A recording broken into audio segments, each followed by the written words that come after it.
Headband on. Getting ready.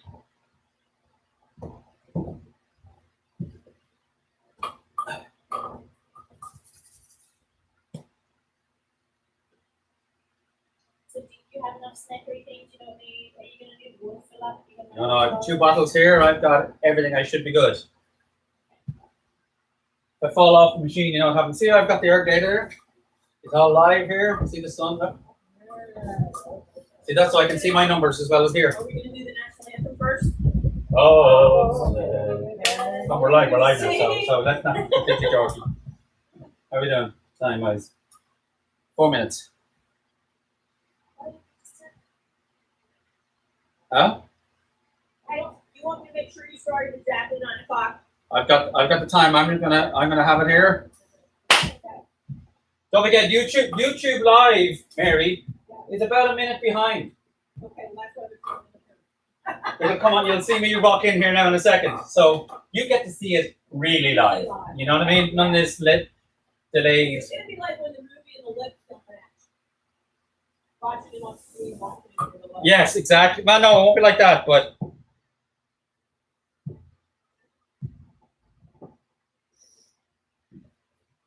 Oh, that's it.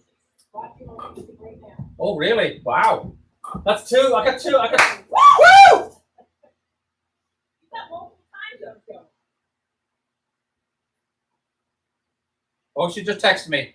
I'm watching. Wow. Yeah, I think CJ's all fired up about it. Wow. Yeah, he's like a guy that you have to go work out for an hour. It's not 4 hours. It's not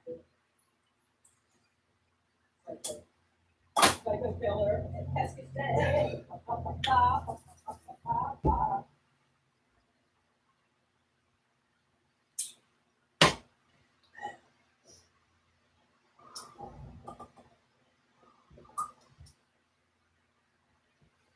I see you, man. Just put your drink down. There you go.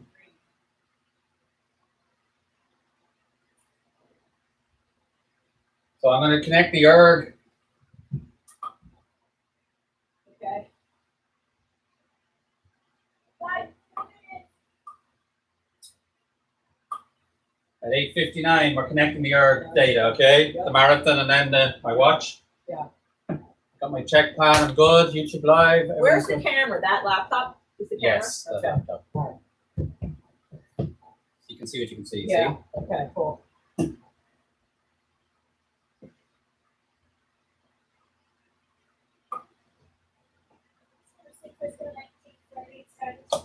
Is there audio as well? You can pick up everything. So if you talk, you can hear it. It'll be on YouTube. Just so you know. Okay, yeah. You look like, don't swear. You do look good. You look great, yeah. Thanks. Where we at? 59. Okay, we're connecting.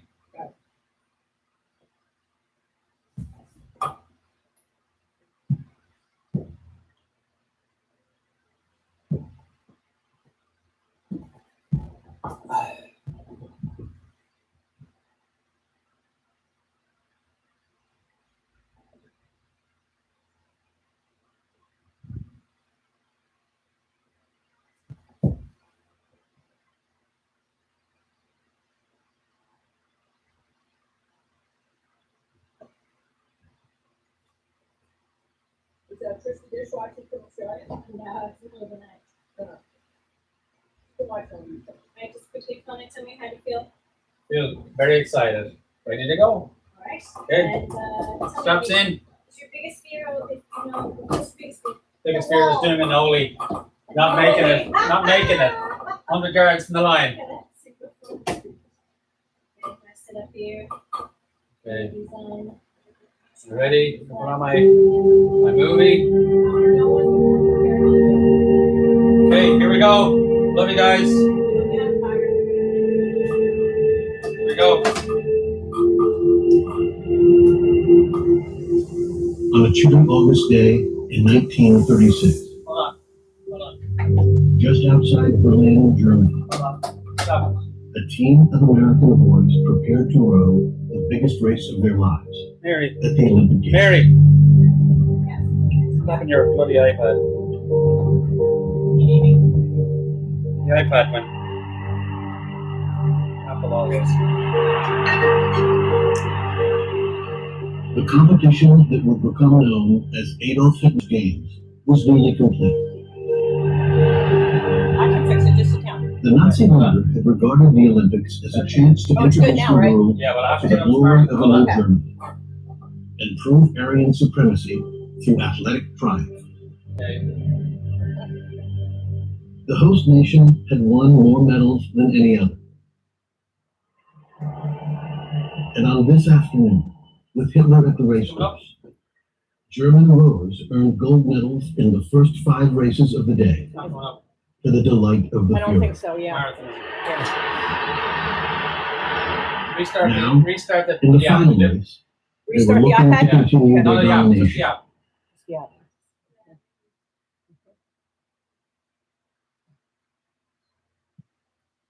What happened there? They call that a technical. Wait, what's today? Oh, no, it's not on for today. Okay. It's scanning for PM5. Okay, now you click connect. See the connect button? No, See it? it's enable. Yeah, no, it's on. Oh, now we go. Okay. All right, yeah. Hold on, Molly. This is. Go back. Few things.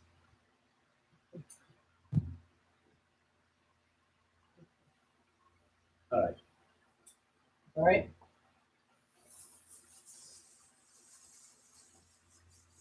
Daddy. All right. Now ready to go. Hold on, Molly. Sorry, love. Just menu.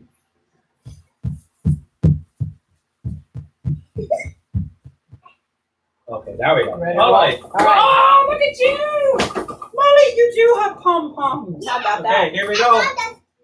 All right, you're good. This is on. The Americans walk into this thing thinking they're in a race. But what they actually are part of the global stage. As tens of thousands of spectators filled the grandstand, and millions back in the United States tuned into their radios, the Americans entered the room.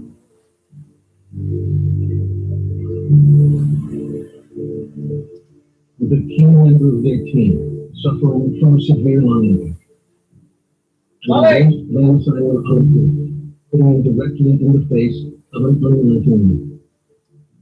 Adversity was once again shadowing the 9 Wolves, who brought their racing show across the world to what was still America's frontier. Let's close the door.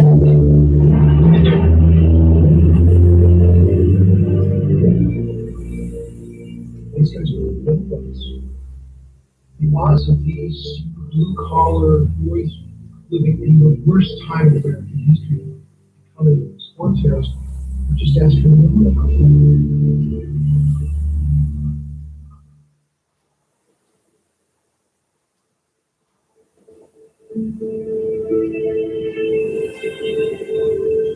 On October 9, 1933, in Seattle, at the old airplane hangar that served as the University of Washington's shell house, several dozen boys showed up for crew practice.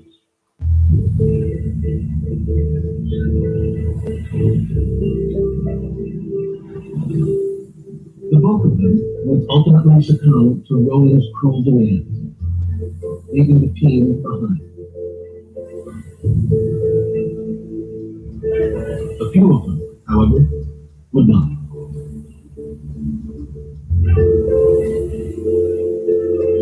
These kids are very representative of the Pacific Northwest, which was raw, newly shaped. The city of Seattle was only about 80 years old. These boys were the sons of loggers, the sons of fishermen.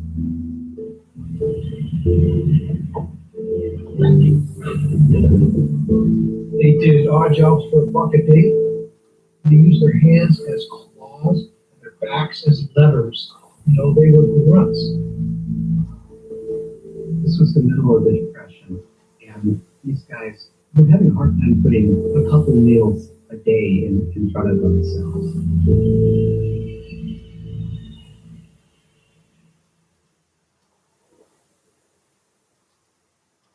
member of the Washington crew, well acquainted with that hardship, was an 18-year-old named Joe Rance. Rance had been born the second of two boys in Spokane, a lumber town across the state from Seattle. He was 4 years old and watched his mother die of lung cancer. I remember the handkerchief with blood on it when she took it away from her mouth. He remembered being at her funeral, but he never really knew his mother. He was sent east to be with an aunt for a time, and eventually returned to the care of his father Harry and his stepmother Philly. Their life together was fraught with financial troubles and emotional tension from the outset. They found themselves living at this old movie line out in Idaho, who took a dislike to Joe almost immediately. One day Joe got in a spat with Hula's child. Hula was just outraged and demanded that Joe leave the house. Joe's father took him up to the schoolhouse, and the teacher agreed to let Joe stay there if he would chop wood to keep the stove fed day and night. Joe, what about Joe? Emblematic of other kids during the Great Depression. You had the economic thing, not knowing where your next meal was going to come from. You have the family dysfunction. The only place you can go, a place to call home, that was taken away from Joe Rance. And it was somewhat typical because people felt like, I just don't have the means to give food to this child. So he comes out of those two completely broken systems, two foundations of living, basically. But there was where he really had to make the decision of, am I a victim or am I a survivor? Because he had to pick up his life and there had to. Somehow. The teenager lived alone for 2 years. He hunted and fished for food and made money by selling stolen liquor and working as a logger. All the while, he remained in school. Then his older brother invited him to come live in Seattle. For the first time, he could live something close to a normal life. He began competing in school sports.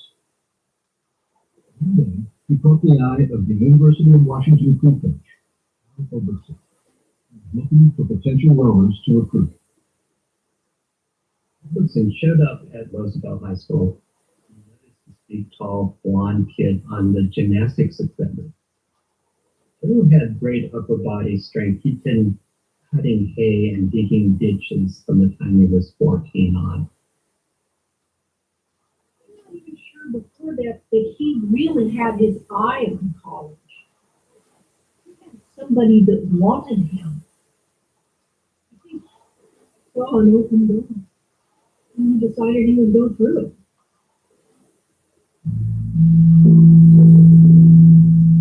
There were no scholarships for rowing at the University of Washington in those days.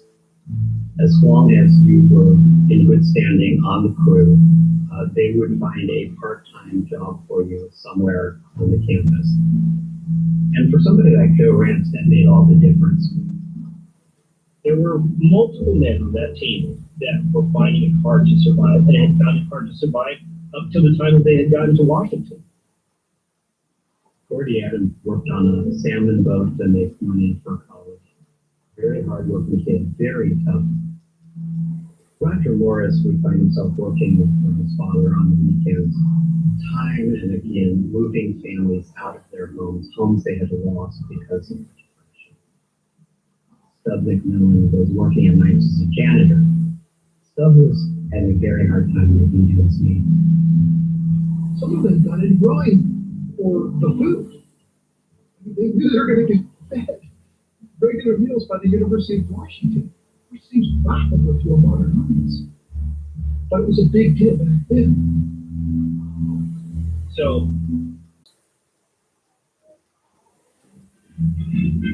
Oakland, California. From coast to coast in the 1930s, rowing was one of the nation's most popular sports. Spectators see the classic rolling field of the far west. Thousands of fans attended regattas, The Gypsy Regatta, and there they go. where they cheered their favorites from beaches, docks, rooftops, ferries, and even open observation trains that ran the length of race courses.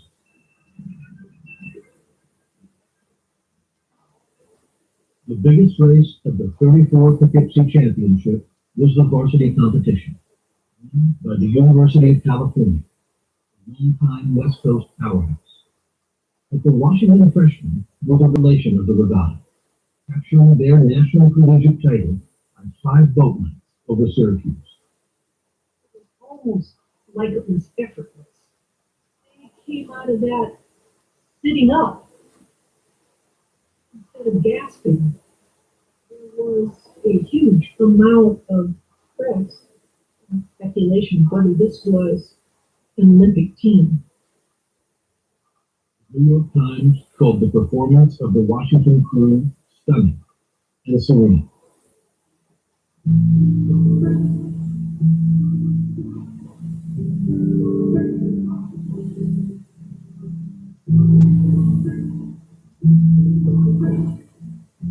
I think trust is the single most important thing in rowing. You really do become part of something larger than yourself. Every time you take a stroke, you're counting on everybody else in the boat to be putting his whole weight, full strength into that stroke.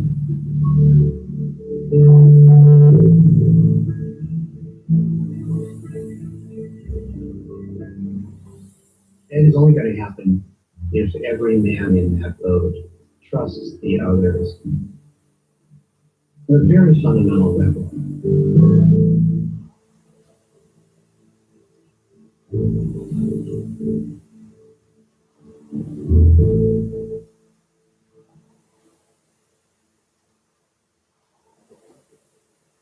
The freshman champions returned to the Shell House as sophomores to train for the upcoming 1935 spring racing season.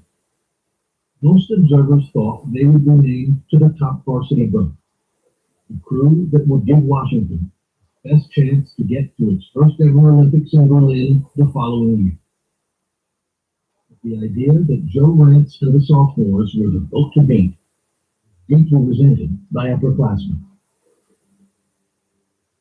One of the more vocal dissenters was Bobby Mock. Just 5'7" and 119 pounds, Mock was a coxswain, tucked in the rear of the racing show, where lightweight was an advantage. A coxswain commanded the pace and direction of the boat, and ensured the rowers in front of him were fully in concert. A Phi Beta Kappa student, Mock had endured a childhood racked by asthma in a logging town in southwestern Washington. He took his seat in the racing shed every day the same way he approached everything, set on defying anyone who doubted it. He was a man looking. He constantly played sports. He was very competitive. He was very smart, but he did not see himself as smart. He saw himself as disciplined. His strength in the boat was the sort of attitude that I'm in charge. And that's exactly what Bob Mock was so good at. And Mock always had his chin up a little bit, and just exactly what you want in a coxswain. With the Olympic Games in view, the University of Washington crew gets the jump on Eastern Oarsmen. Like every other upperclassman, for Bobby Mock, the central goal of the 1935 season was to find his way into the varsity boat ahead of Joe Rance and the sophomores. The ice-bound Easterners work out in gymnasium. The Huskies pile into their shells and jump. There was no relief from the winter's long daily practices, punishing workouts, and countless time trials. It's painful. You're talking about hours of work at a relatively high heart rate, pushing the limits of your body every single day. Pulling hard for coveted seats in the varsity shell. All overseen by a coach who just a decade earlier, had been a star Washington rower himself. Albertson had won 2 national championships as a Husky, but never got to an Olympics. As the team's coach, he watched rival California win gold medals at the 1928 and 32 games. That's huge motivation for a coach. If you're a great athlete and you don't make it to the Olympics and you don't get a gold medal, then that's a fire burning all the time. Robertson was a pretty hard man. He was not at all communicative. Coach Ayers called him Howard Dane. He was very stern. So I don't think any of the boys that rode for him felt real warm and fuzzy about him. The taciturn coach appeared content to fuel months of battle between his rowers as the first race of the season approached. In the boathouse, confusion, tension, and hostilities between the sophomores and upperclassmen escalated. Robertson sometimes just jerked boys out of boats without getting any explanation. Some of the kids had a hard time with that. Joe Rand certainly did. It made him very uncertain about things. Nobody challenged Robertson. He put the lineups up on the chalkboard. He barely said anything much. It was very toxic. Boats not talking to one another. My dad liked to play mind games on the other, primarily coxswains, but also the guys that were rowing, if you could think of a way to do it. It wasn't like it to start with at all. These guys were wanted to hold their oar. He was really pushing. This was going to happen. There was this animosity that led to a bare knuckle kind of environment. There would be almost vicious competition between the men. There were shoving matches. Students got very hurt psychologically. This was a hard game that these kids were involved in.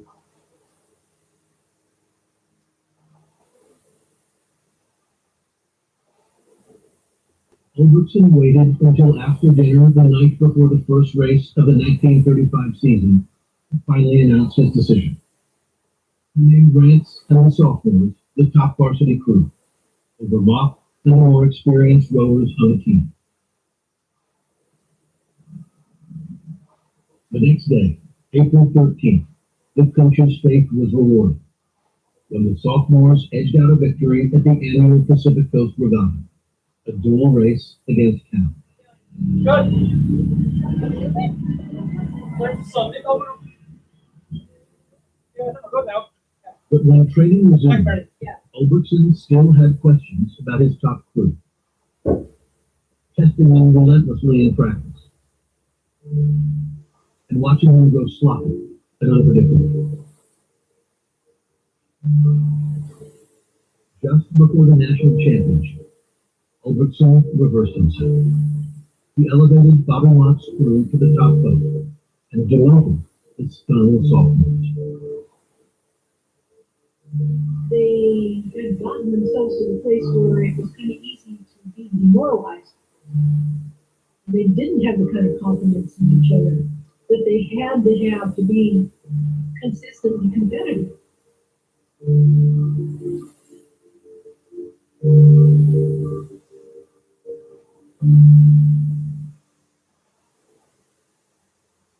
With 7 finely trained crews carrying the fog crowded waters of the upper Hudson amid the great rowing test of power, speed, and confidence.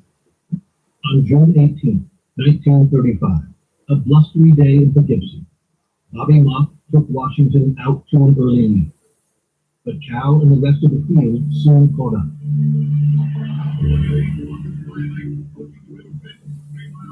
Cal won its third straight national championship, positioning themselves as favorites to return to the Olympics, now just a year away. The Huskies, meanwhile, returned to Seattle a worn-out, fragmented team. On June 18, 1935, a blustery day in Poughkeepsie, Bobby Mock took Washington out to an early lead. But Cal won its third straight national championship, positioning themselves as favorites to return to the Olympics, now just a year away. The Huskies, meanwhile, returned to Seattle a worn-out, fragmented team. Ulrichsen had gambled and lost. Now, after the upheaval between the sophomores and upperclassmen, they were all in danger of missing out on the Olympics. A good coach creates a framework for a team to trust each other. And so there was a breakdown of trust in the Shell House.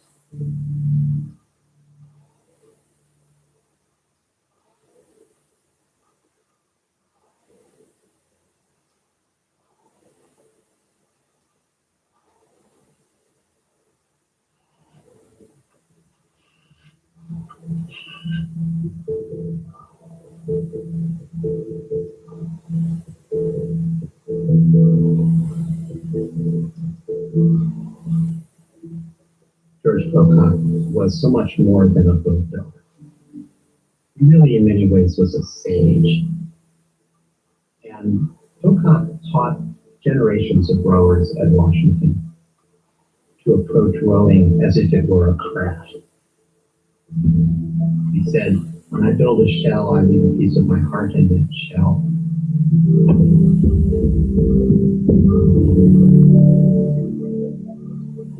When you walk away from a race, I want you to walk away having left a piece of your heart in that race.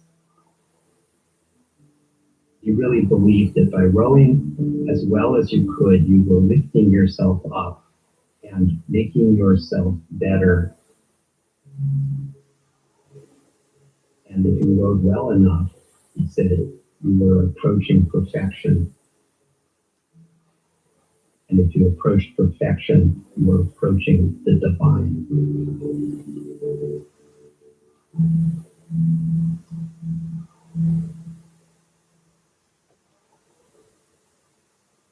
Going into the 1936 rowing season, George Pocock had been a fixture at the University of Washington for more than 2 decades.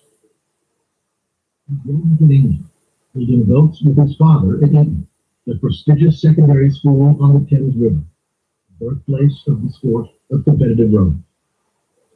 Within 3 years of his arrival in America, Pocock set up shop building racing shells in the loft above the Washington Boathouse. An accomplished oarsman as well, Pocock became a valued advisor to Washington coaches along the way, including Al Ulrichsen. There was a very, very strong connection. George was a man of few words as well. I can imagine Al Ulrichsen and George Pocock in the launch, and nothing being said the entire time they're out there, except for maybe 2 or 3 words. But those 2 or 3 words likely were very powerful and probably changed things along the way. With the Olympics just months away, Ulrichsen was determined to put his mistakes of the previous year behind him. He made clear to his team that the upcoming season would be their most grueling week, and added a 6th day of training to every week. Every seat in the varsity boat was up for grabs. It was every man for himself.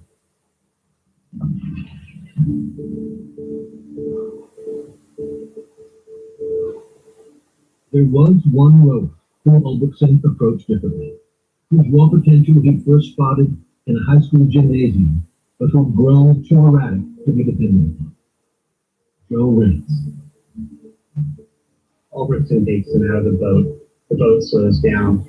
Ulrichsen puts him back in the boat goes faster, but then it goes slower the next day, and he can't figure out why Joe Rance is so uneven.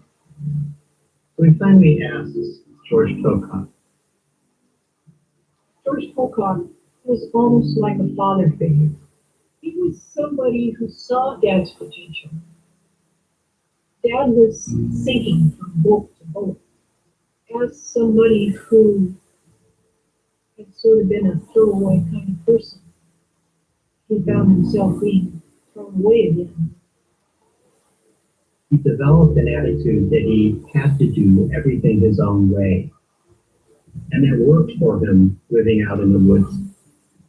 But that was really a problem for him when it came to crew. Pocock really begins to teach him that if he wants to be great, he needs to understand that he's part of something bigger than himself. He needs to begin to trust.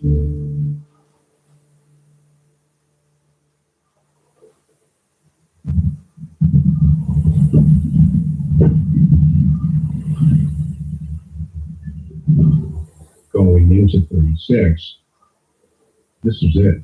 This is when he had to do it. Hudson was well aware that he had to take advantage of the enormous talent of the 34 freshman vote. He had to take advantage of the enormous talent of Don Hume. After just one season on the team, Don Hume was being talked about as perhaps the best Washington stroker, the rower charged with keeping the rhythm of the boat since Al Robertson himself. The sophomore was not physically imposing, but he led his freshman boat to resounding victories the prior season. He actually worked in a pulp mill as a kid, and there was an unfortunate consequence of that. Fumes in the mill damaged his lungs, so it made him very susceptible to respiratory illnesses. He had a very hard time shaking very long. Al Overson would have preferred to have a 200-pound guy in there who could pull twice as hard as Don Hume. But Don Hume was special. He had a natural feel for the rhythm of the water and how fast the boat would move. They don't have to be the most powerful person and they don't have to be the biggest person, but they got to have a sense of what's moving the boat. Don Hume would do his job, and all the guys super respected him for that. By mid-March, Hume was a regular in the lineup that Ulbinson envisioned for his varsity boat. He was Bailey Robbins. He added another name he hadn't written for some time. Over the next several practices, the boat got faster. Pocock's advice worked for Joe in this boat. That was a bunch of guys that Joe could trust. And Overson knew at that point he had the boat that he wanted to try to take to Berlin.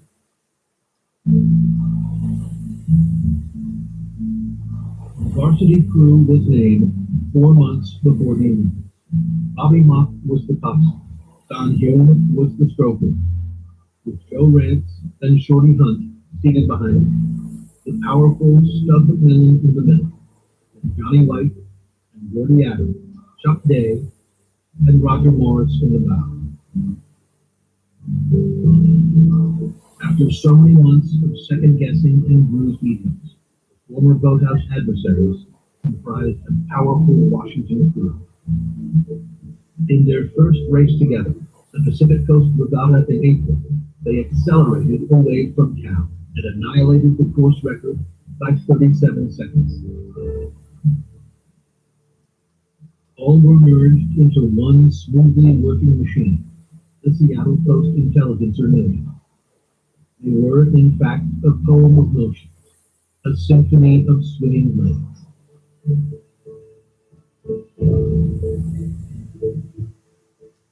Swing comes when you really have that harmony.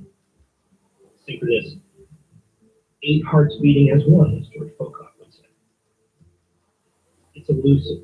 It doesn't happen every day. Swing is the sweet spot. It's a perfect connection. And the best teams dream about having it in the big races because then they know they can't be touched.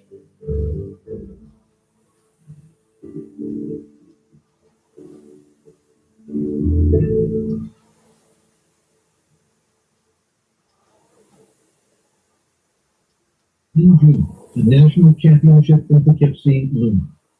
A few days before their race, Ulbinson gave them the day off. The boys from Seattle decided they would visit one of the local residents. They know that President Roosevelt lives at Hyde Park just up the river.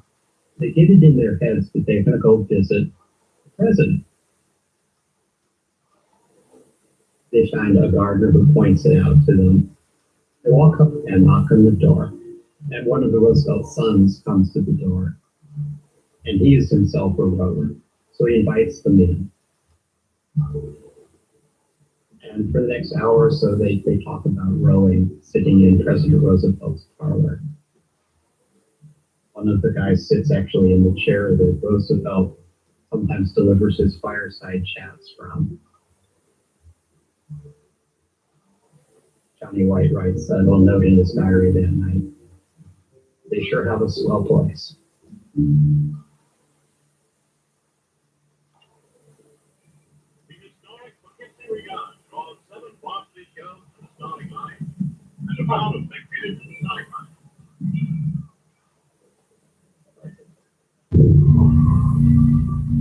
The national championship was June 22nd. Washington's strategy was to exercise patience in the 4-mile race. Don Hume, Joe Rance, and all of those guys, Doug McMillan, they all knew the plan. They would row the first 2 miles of that race in cruise control. And then they would start to take it in.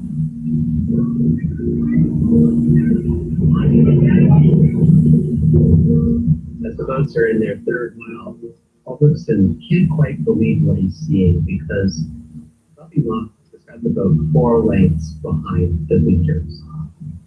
He's riding the train with George Pocock and he's going, come on, you guys gotta go now. Locke continues to hold the boat back.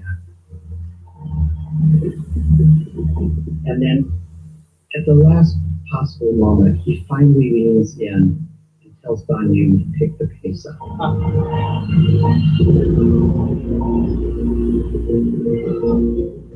Bobby Martin faith in his team. He just stayed cool and calm and just followed them down. Must be the block to proceed to sweep the middle, serving for victory to become the ace candidate for the Olympics. With reporters afterwards, Culbertson praised his coxswain. I guess that little runt knew what he was doing.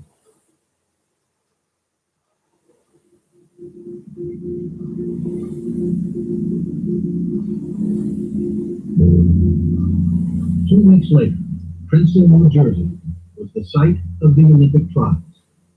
Despite everything they'd already achieved, the boys had to win one more time to become the first Washington crew to represent the United States in an Olympics. The strategy, once again, was to race from behind.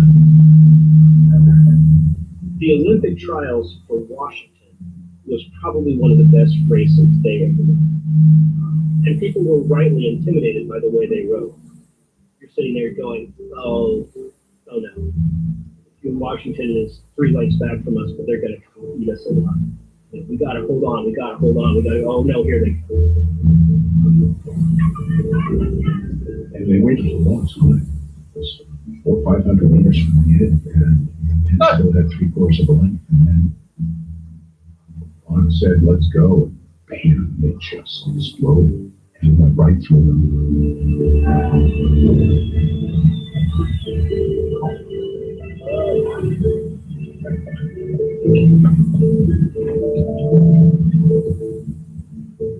Culbertson spoke to the national press after the race. Why they won cannot be attributed to individuals, he said. He got to the heart of the matter when he noted every man in the boat had absolute confidence in every one of his mates. Go to Washington University. I want to congratulate you on winning the championship of American.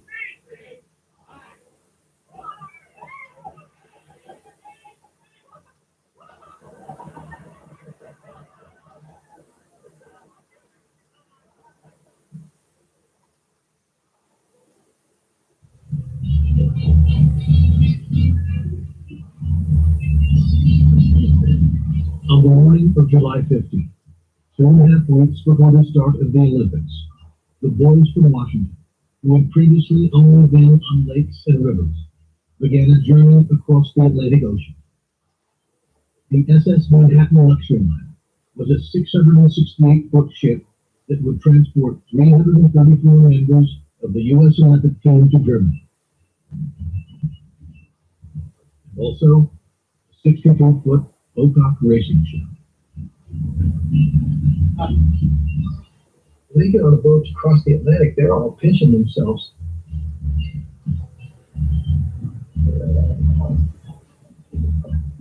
Their world had gone very quickly from the sawmill, the edge of the forest, to the biggest stage of all.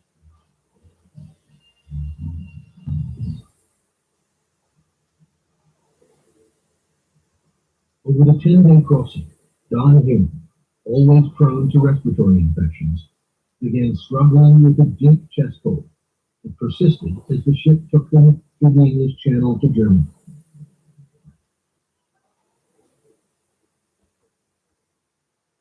This was like going to another planet. These are guys that if they want to know where Germany is, they're looking at a cardboard globe.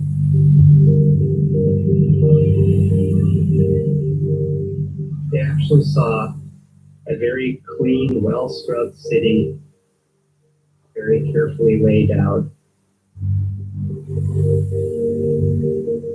There were swastikas hanging from every street corner. There were banners everywhere. But swastikas didn't yet mean anything to Americans.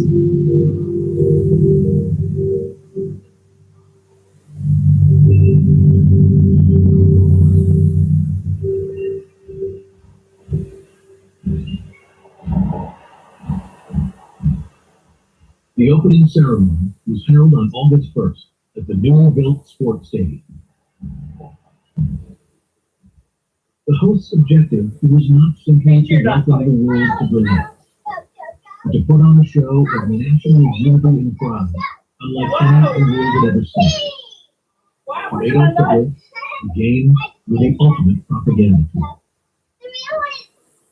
He was a very effective propagandist. And he was going to use the Olympics as his great show. He was going to bring out onto the world a healed Germany, a reunified Germany, a stronger Germany, but also he insisted a peaceful Germany. Give me a cheer. Behind the scenes, he was planning for war. Sing one next one.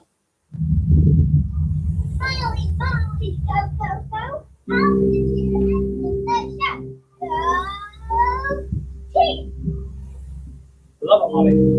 Thank you. You really think I actually didn't have I homework? didn't know. Expected the German teams would dominate the game. Party City, I think. The rowing team that the host nation brought to the narrow lake, Langer Z, was no exception. Jojo Siwa? The German team was extremely. Their government made it a national priority that their sports teams should succeed. They had clubs in the country that Love it. well funded. If an uninterrupted training, if they have jobs, they quit the jobs, and they're sponsored by the government. University of Washington, their comment as poor athletes from an unknown part of the world. Wow. What a cheer. I think What a it's cheer. because What a these cheer. guys work on farms and crappy jobs. There's sort of a purity versus this artifice. Yes, over to- And the boys went out and just sort of explored the streets. And they quickly discovered that whenever Germans walk up to them, they would extend their hands, give the Nazi salute, and say, "Heil Hitler." The boys didn't quite know what to do about that, so they took to walking up to Germans, extending their hands, and saying, "Heil Roosevelt." 8 days before the gold medal race, Ulbrichtsen grounded his team. They were rowing poorly in workouts, and the chest cold Don Hume had contracted on the trip over had gotten worse, not better. Don Hume went from 170 pounds to about 158 pounds over that period of time. It was an extensive amount of weight loss. He was very sick. He had a high fever. He had been kept in bed for several days. And going into the day of the medal race, Ulberson didn't think that he could run.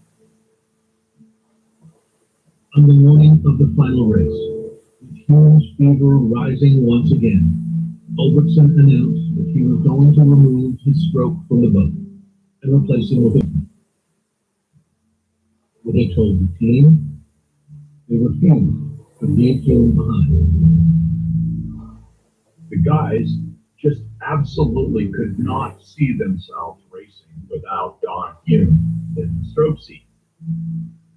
He's a guy who's leading the dance step. And if it was a little bit shaky, we'll make up for that. They put it to him almost as an ultimatum. And that was a very unusual thing. Ulberson thought about it for a bit, and he decided this was a case where he had to trust the instincts of the boys. He was going to put Anu in the boat. They were going to win the race for each other. They had each other's backs.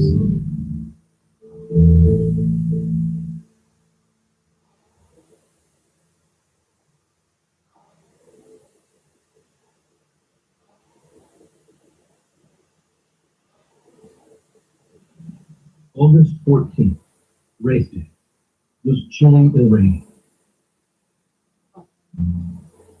In the men's eights, the marquee event, the Americans faced a full slate of intimidating opponents. George Pocock, being a Brit himself, was rightly concerned about the British entry.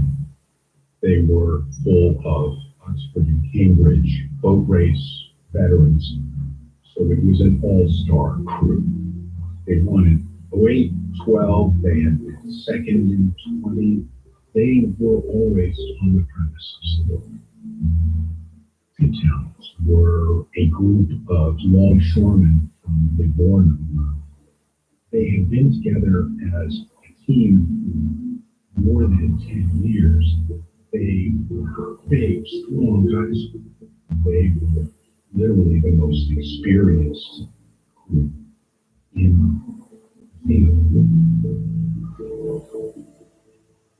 the German team won the first 5 races.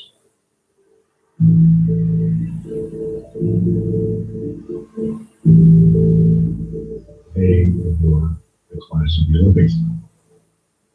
The Germans wanted desperately to win the heavyweight eight. Very important because that was the most prestigious of all the rowing contests. They knew the course like the backs of their hands. So they had a huge advantage in that regard.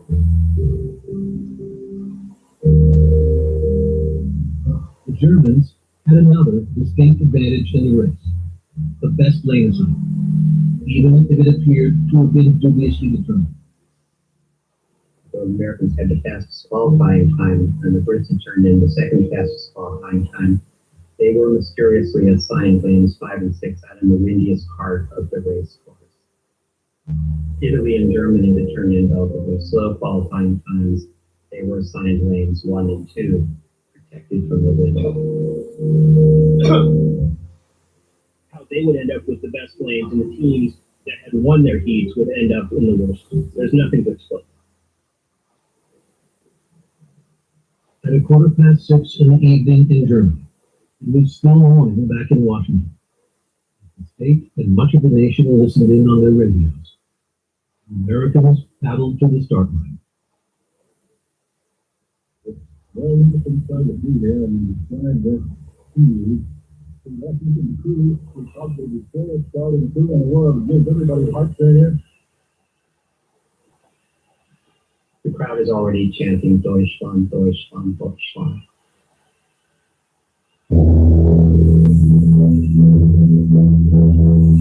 They don't actually hear the call of the start of the race. The Washington crew had a horrible start. Horrible.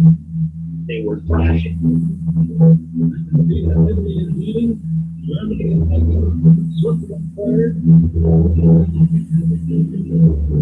They were a quarter way through the race, and they were behind. They were facing the wind and the shock. Suddenly, Don King seemed to go into a trance. Don hasn't been responding to Otto's Bobby Locke knew that if something didn't change, everything was lost. No way! Suddenly, Don pops his head up and starts rowing, and the boat explodes full.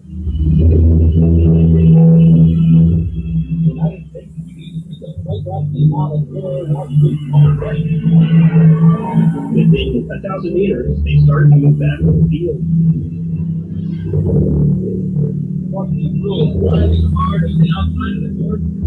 There were people screaming down on him. The air must have been absolutely deafening. Nobody could hear him. Even Don Hume couldn't hear him 15 inches in front of him with a megaphone. He did the only thing he could, which was start whacking on the side of the shell. He could go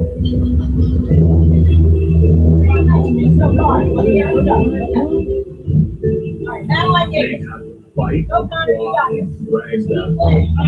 Go on, you do like that. Stop. This Go is hard, what we hard. got checked. Look good. Okay, we'll give you like a little more. Hard grind. Go on, you go. Don't stick. Don't go in there, Connor. Don't stick. Go up on it. Go, folks. Don't stick your bread. Evan, go Connor. In the background watching you here. Please, Kata, go Connor. Pac-Man here. 2 hours. My respect for you. I wouldn't be. I can't read that one. Tony, I like Molly too. Alright. Thanks, Mary. Alright, I'll be back after my. Okay, let's wrap it.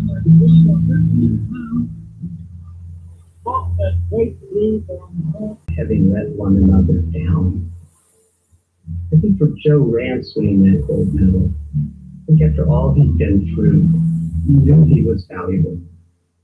He wasn't the disposable boy he had once been.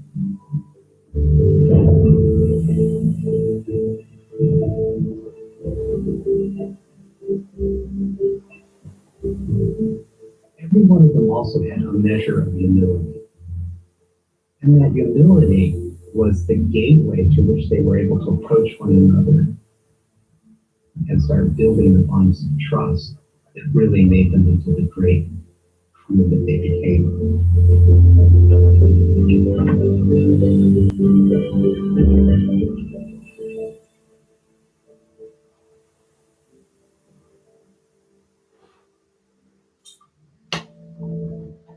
There is this element of redemption, but there's also this element of achieving a goal through trust and brotherhood.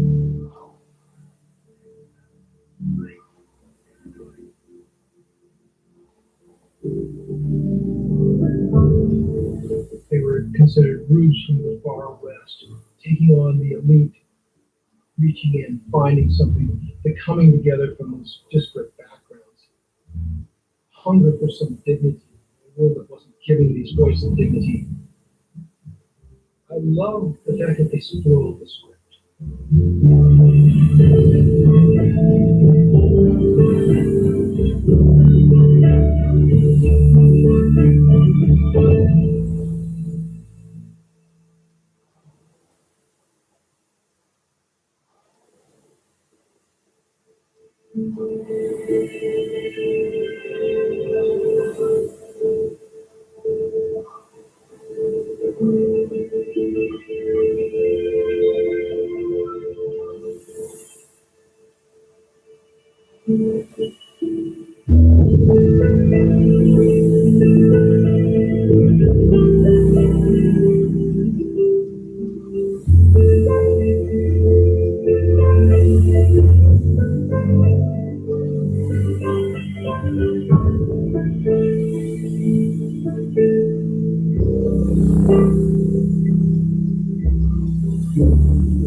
I wish that unfortunately, if they could change anything on this one unit, and they know they're gonna stay forever. But I was there, and I stayed with 30 or 31, I know, and 30. My team, I know they not really have the skills and everything. I always put them in my day. Everybody, they don't talk about us. We're nothing.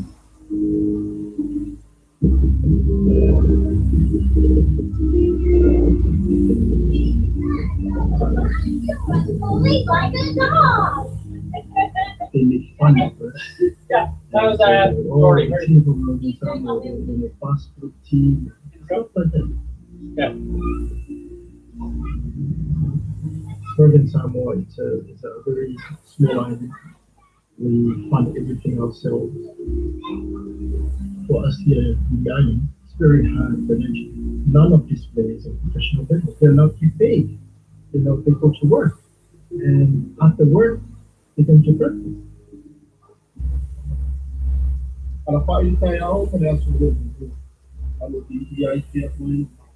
It's a sport, it's still young. We never win a game. Fred almost not there in the game.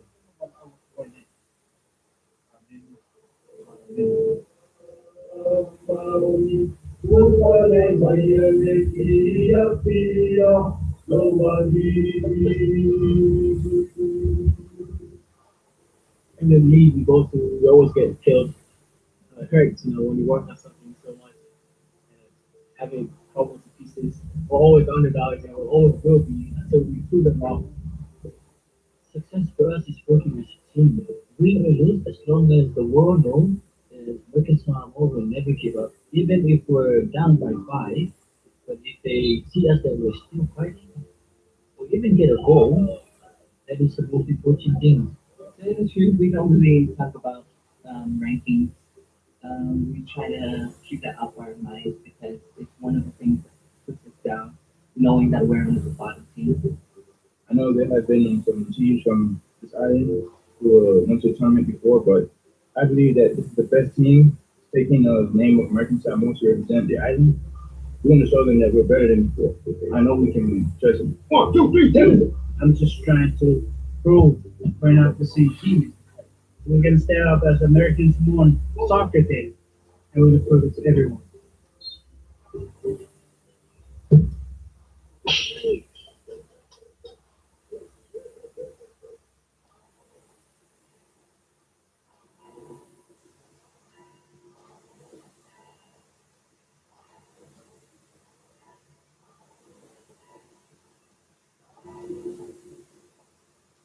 All right. For those of you who don't know who I am, I'm a sports psychology consultant. This is the reason why I came to American Samoa. I have one job. My one job is to get you into the zone. Does anybody know someone who can't see who's blind?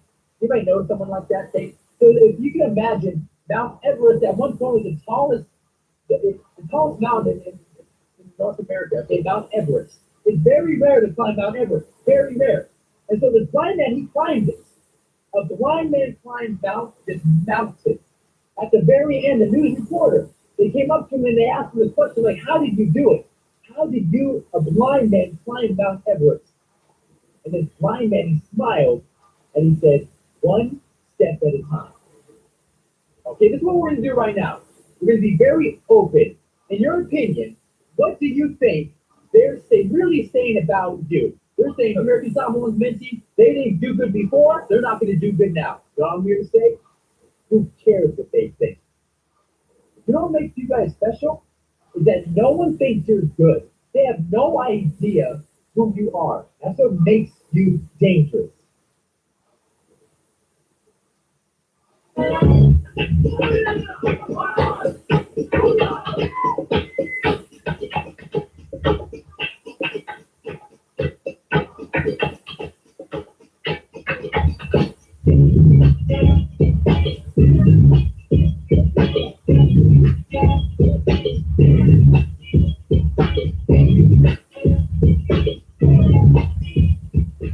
I live in Seattle right now, and I came over here to help my teammates, as much as I can. Here is the love of my life. Here's my world over here. This is my family, and I don't want to let it down.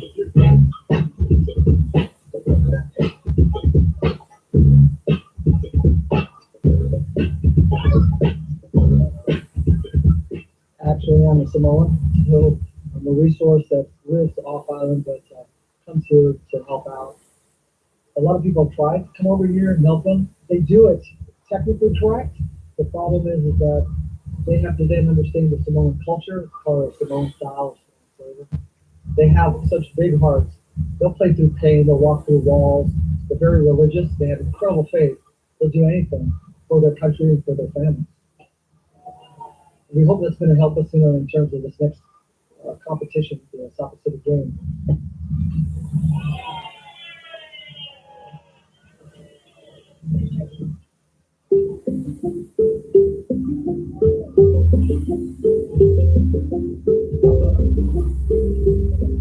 Soccer isn't really a big sport here in American Samoa, but the team is getting better and better.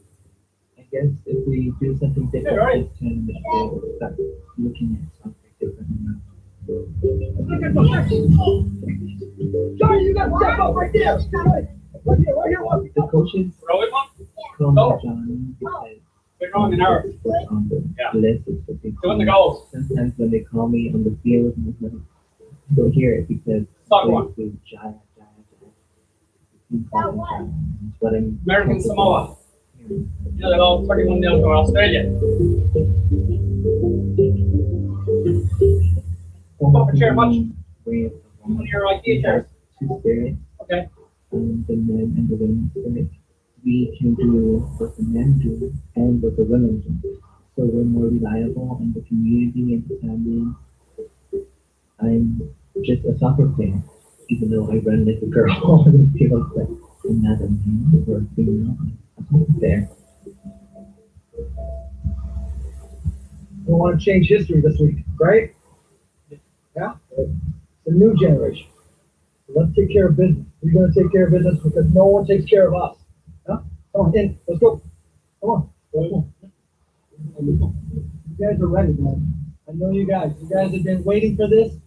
You guys have everything in front of us. Okay? You said for good.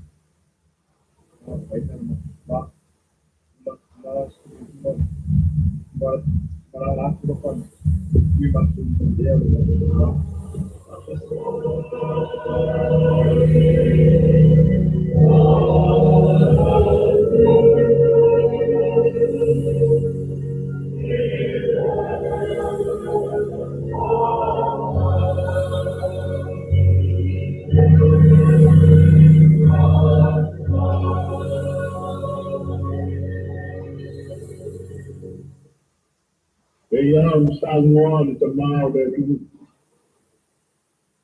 que mamá le fameux moyo America samo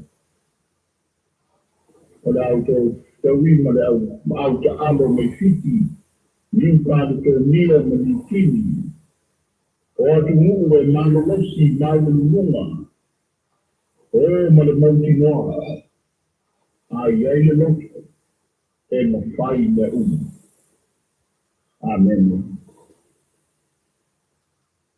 And so it is today.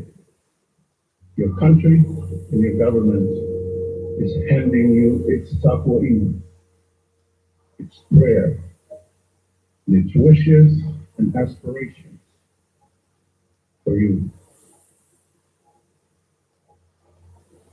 Speaking from the warring days, the more blood you find in your way, the more success that you have.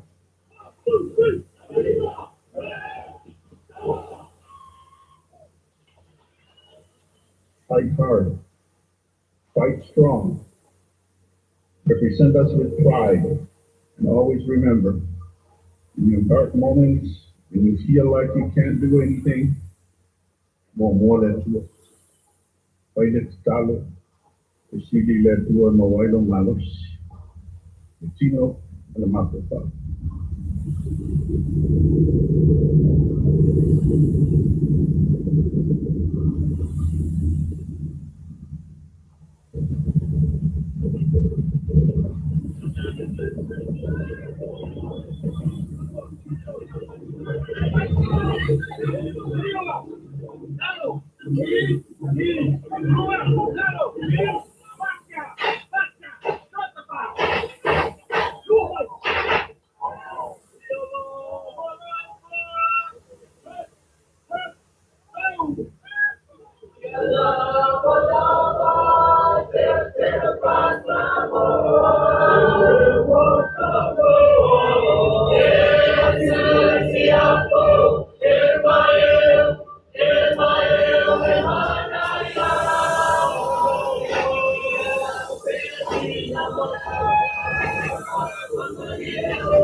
Last minute thing. Okay.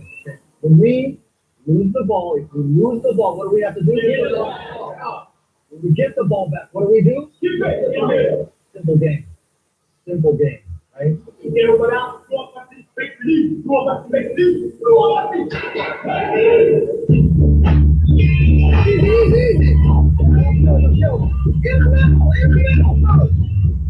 Take a go!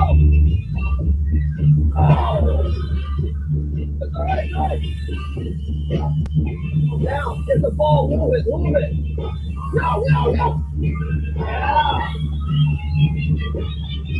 Ready? Go! Oh! Turn around! Hey, turn around! Look at the ball! Look at the ball! Come on! Oh, shit! Hey, get in here! Come on! I know you're tired. Come on! You gotta find it inside! Let's get a goal back! We can get one goal back! Where are you going? We need somebody in the middle! Marco! Quick!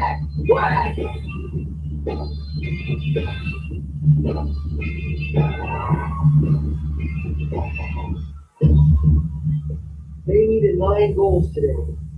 You gave them only 8. These are steps. Steps all going in the right direction. No! Turn! New York Times, Turkey, Nicaragua. Johnny, find the man! No!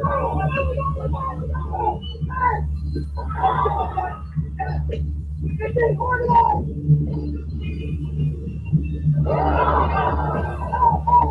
All here now, it's all here!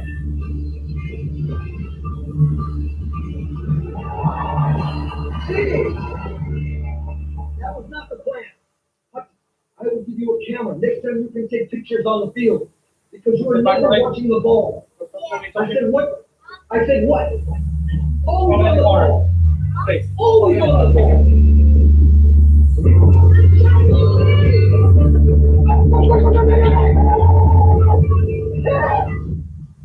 Come on!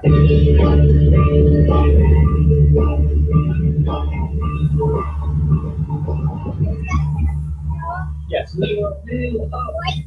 People Yeah, those guys. never stay back. Everyone, I come to talk too much. Straight up. You sit there, what? You caress it, you try to baby it, you put Band-Aid on that thing, or you kill it. You kill it, and then you eat it. There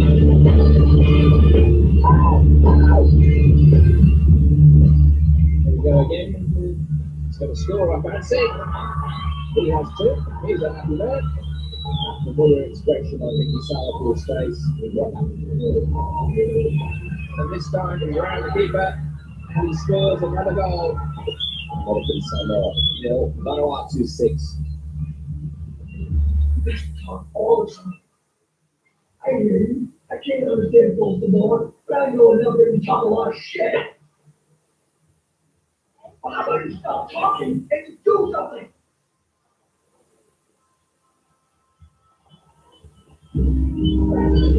Watch the way down the ring. And we have goal number 5. Rika Itsui. Thumping shot from Markaboo this time. And Nicky Salapour does what he does. Eyes to the heavens. He really does have the hardest job in showbiz, Nicky Salapour. Michelle May, shot about to be unleashed to the edge of the area. Salapour proves that he's no mean goalkeeper. His team may be 7 goals behind, still produce a save like that. Send the referee brings the game to a premature close. Looks like American Samoa are going to go home with a blank sheet.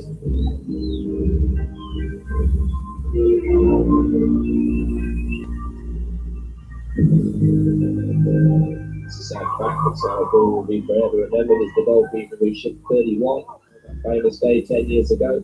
We've got to admire his loyalty to his country. When Nicky Salapour decides that he's had enough, I hope that somebody recognises this man for his contribution to soccer. It's not what happened to the outcome. Soccer is my life. But I really, really want to change things. And I want to lead. And I can't change the fact. It's going to be the last moments of soccer for me, for the national team. But, you know,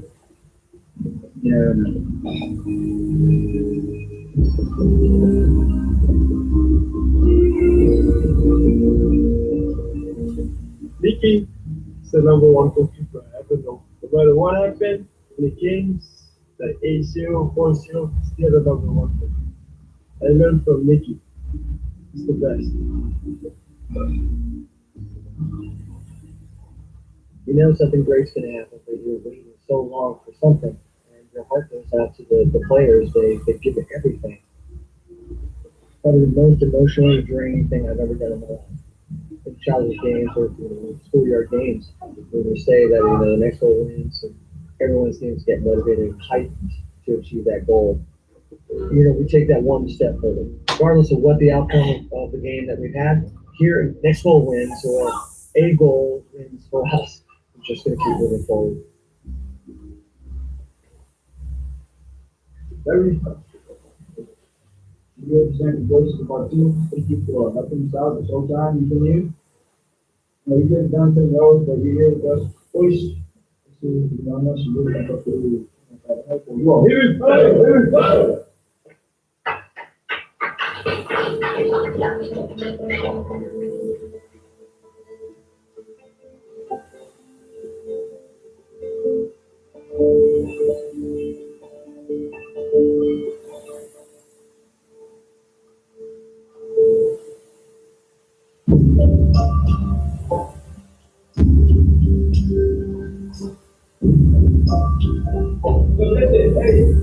No.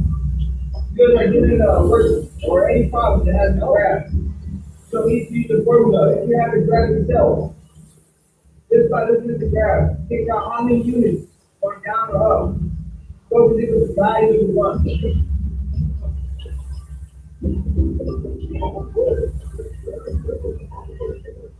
This is a Summer High School drill. We're all up here. The whole island is doing the same drill. We were here a few years ago. It was a very bad disaster, so we just try to see this to be ready, this for the safety of the people and the families of our loved ones that are gone.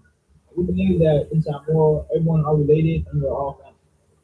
It's a very, very sad thing to happen.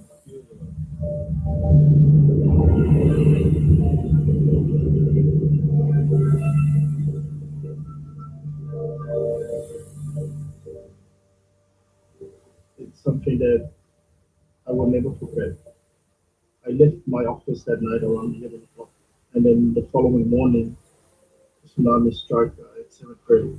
You're looking at some of the first pictures coming out of tsunami-ravaged Samoa and American Samoa. The undersea earthquake, with a magnitude as high as 8.3, triggered waves up to 20 feet high.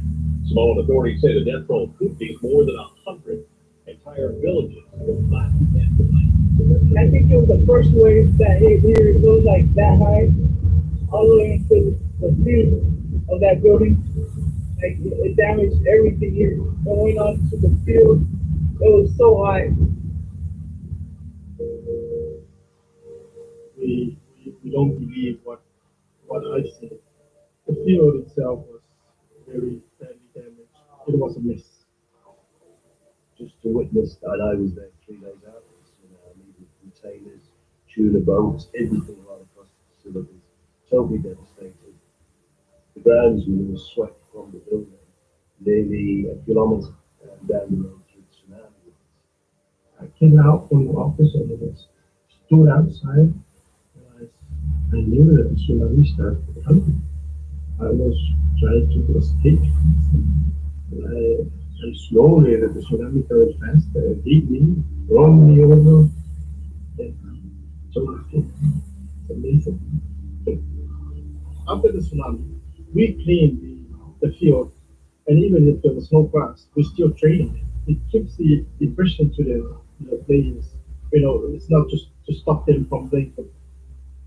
Only hours after this devastation and the loss of 30 people, they are back in the facilities, starting to play, starting to make it work, starting to want to play football again. It's certainly shown that football has a place in the future, and they want it to grow. We wanted to have the past, what happened to our loved ones in memory, but we have to run from it and move forward. I guess because it's in the culture, in our blood, we're warriors, we're here to fight back no matter what. Same thing, when we lost people, I guess that's one battle we lost, but that's not the war. Think of the past, think about the present, and prepare for the future.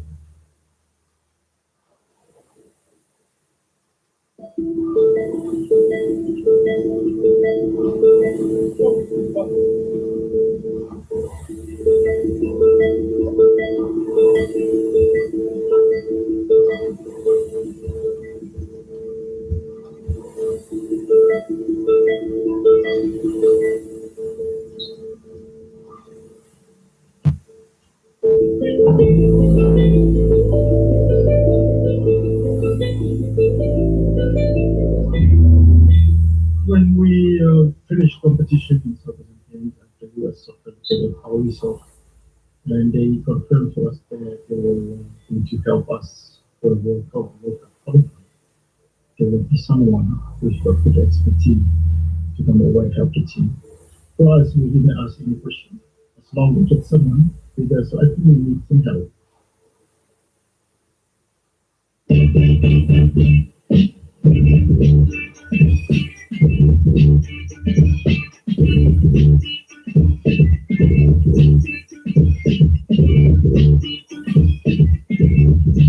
I played with George Best, young Floyd, coached several MLS teams, spent some time with the U.S. Soccer Federation as well. So I know how it works on the highest level. They put a memo out to several people, and that was the first one after 5 minutes to say, this could be an unbelievable challenge. The highest honor that you can have is to coach a national team in an official World Cup or World Cup qualifying games, and that's what we're preparing for you right now. All right?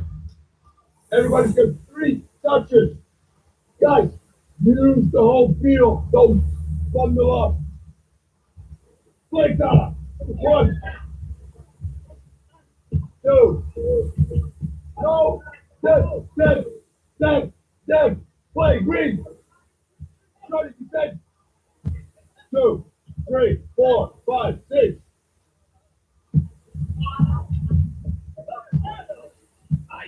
Ay, Garou.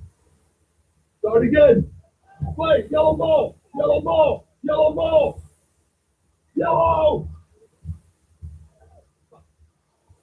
Go. Pressure. Fight down. Go. Buddy. Pressure. Just breathe it. Through. Your game is not technical. Your game is being hard. Slide tackles. Win. If you're going to just stand around, you're not good enough. So you need to work your ass off every time. Don't just think now that I'm looking at the room. Continue. Everybody. And Thomas was a very difficult person to deal with. You know, sometimes it's very tough to us, the administration and the association. We have a program to follow right now, and we need to go to church together on Sunday in Samoa. If we do it at 7 a.m., not during one of my practice sessions. I feel very strong about it. It's not my decision. No, but the decision should be made like a day before. It should be done 2 weeks ago, so I can adjust my schedule. It's most unfair to me and to the players. I don't care. The call should be a week ago, not tonight. You work under the association. I don't work for you. I work for you and soccer. I'm here on my own free will. It's a decision that's coming from the activity and the. I shouldn't be involved in the decision. Don't tell me what I have to do. And don't tell me now, tonight I have to do something. Let the person that's back here. Wait. Don't tell me what to do. You brought me here to do the winning team on the field. Yes. Exactly. Yes. But don't interfere. Let me know next week so I can adjust my schedule. You're only a coach, not a president of. Wow.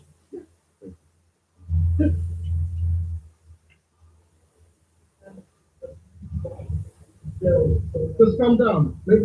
I'll talk to the team and then I'll talk to you.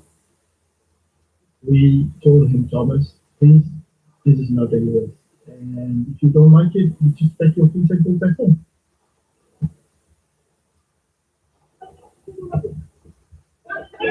Finish! Okay, Jaya. Okay. The game one is off. New head coach, he's tougher and he's more strict.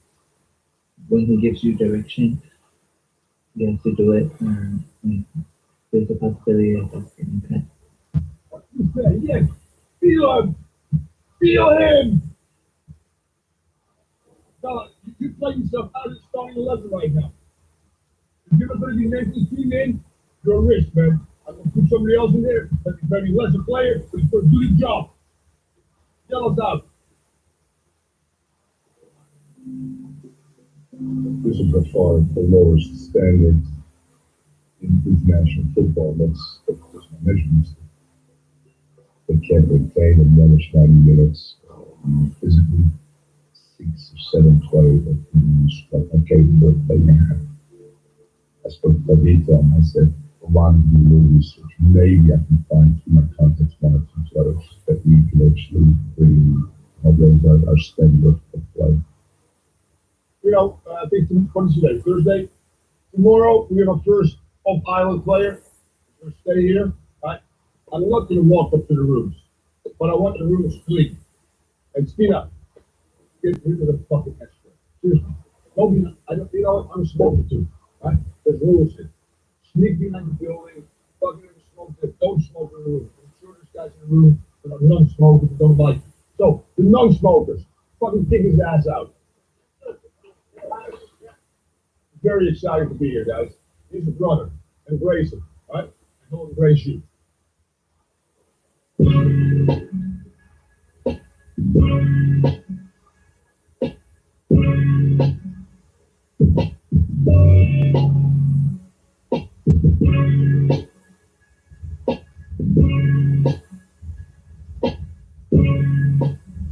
As a executive for 20 years, but American Smoke blood flows through his veins. The way he asked me, he said, Walson, how would you like to represent your grandfather and grandmother's, in the World Cup? That's my dream. First, to play football, and high school ball, give him a chance to play in college. The highest level I played in was also over in Germany. Level was good. There was a lot for me to learn. They didn't give me my contract, but the experience did let me know that I could play at that level. But I was ranked for a little while, but I think that's okay. The passion is still there. The desire to play is still inside of me. As long as I'm able to play, I want to. And since I'm still young enough, strong enough, I feel like I still have the ability to play professional. That's what I want to do. Might sound a little strange, but I've been praying for something like this to happen. My mom would always say, close your heart and make sure you give God all the honor and the glory. Drawing point, the thing that he was born to do, it was an amazing thing that God put together for him. When my dad found out that Raleigh was going to be able to come and help out our team, his face was just glowing. My dad is 90 years old, and everybody was running around the house. Shoo! My wife and Simone. That's just how I grew up. I didn't really know I didn't know my dad's side at all. I grew up in a Simone household, so I think I'm Simone first.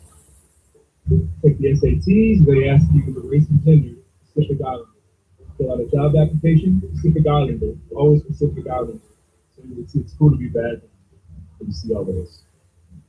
It's a really good opportunity trying to learn some new stuff from Will, He's trying to expand into our culture because I know he's been gone a long time. Right now, we're trying to find one person, or 2, 3 from the States trying to make a difference for them. Because I know American Samoa hasn't been up there. So to have them come down here and play for us, I'm really happy for it. All the other players will edit another dimension, a more mature dimension, which I think is good. They want to help this team to get to a level where they can actually make a score better and win a game. And which hasn't happened in history of this. It's not something easy for us. We have some very good school players, Samoans, living in the States. We're just 65,000 population. We're very small. Every year there's about 1,600 kids graduating from high school. There's no jobs, not enough opportunity there for them. And as soon as they graduate, they join the military and move on to the States.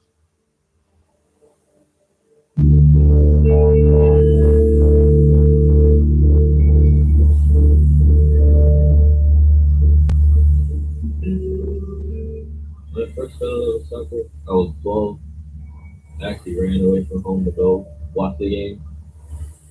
I got to the field and come to find out my older brother's team was at the team. I didn't even know he had a soccer team. I walked up to the field and they were playing. I was like, hey, this is something I would like to do.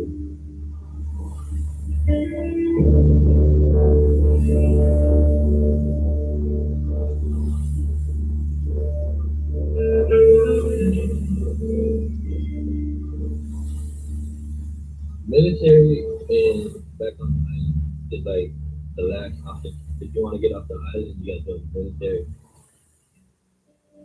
He's been gone out in the field for 3 days. So our daughter is kind of is mad at him for leaving her without saying goodbye or letting her know where he was going. So there's some sacrifices that we have to deal with.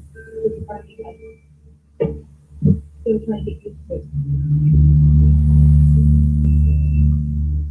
It's so hard to go forward as a soccer player. There really isn't no scouting coming over there. Oh, this guy's good. We should sign him up or at least give him a chance to show him talent. So I was like, maybe I'll join the military. Maybe I'll expand my soccer career. And it worked because the first duty station I ended up in South Korea. And in South Korea, I played for the post that I was in. Everywhere I go, they say, "Oh, where are you from? American Samoa." But you don't look Samoan, you look Mexican. Well, I'm not Mexican, I'm American Samoa. But American Samoa don't play soccer. So we do. Just kind of found out, yeah. Or American Samoa. Or American Samoa. Samoa. My wife is pregnant and we're having another girl. I might end up with a women's soccer team maybe one day.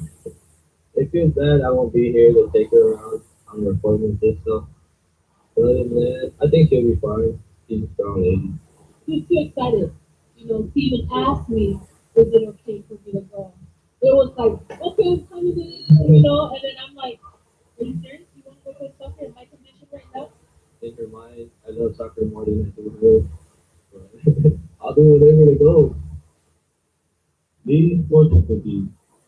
It says, do not underestimate yourself. Human beings have unlimited potential. I can relate to that.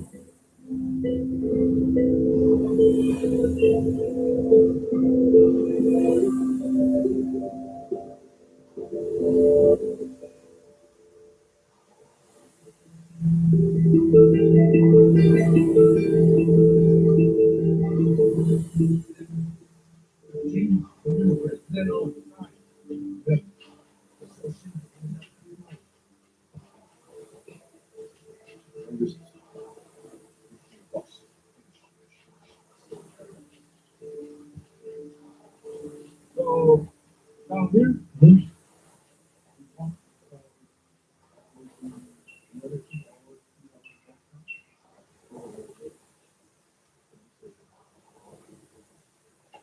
So you every day miles. Yeah. What is it? And no wonder when you get to second pressures, you get. They all have 4 or 5 jobs. You know, my sister coaches at one time, where are you? He's already prepared food for you guys in the kitchen, for instance. The other one has a full-time job as a volunteer and needs to leave halfway through the first session. It starts by the way at 5 a.m. Train twice a day with a group of guys that go off, go to school, be high school, be college, be work, and come back at 5 and still show a level of enthusiasm. It's pretty incredible, really. Hey, 5 point. Yeah, baby. I want to make sure that that's where we starting point. Almost there. About 5 minutes. That's where we start. Holy smokes. What? Get my bearings straight here. What is that down there? Where's the field? Oh, yeah. I feel like I'm just landing in the morning. I'm gonna say Amsterdam has arrived.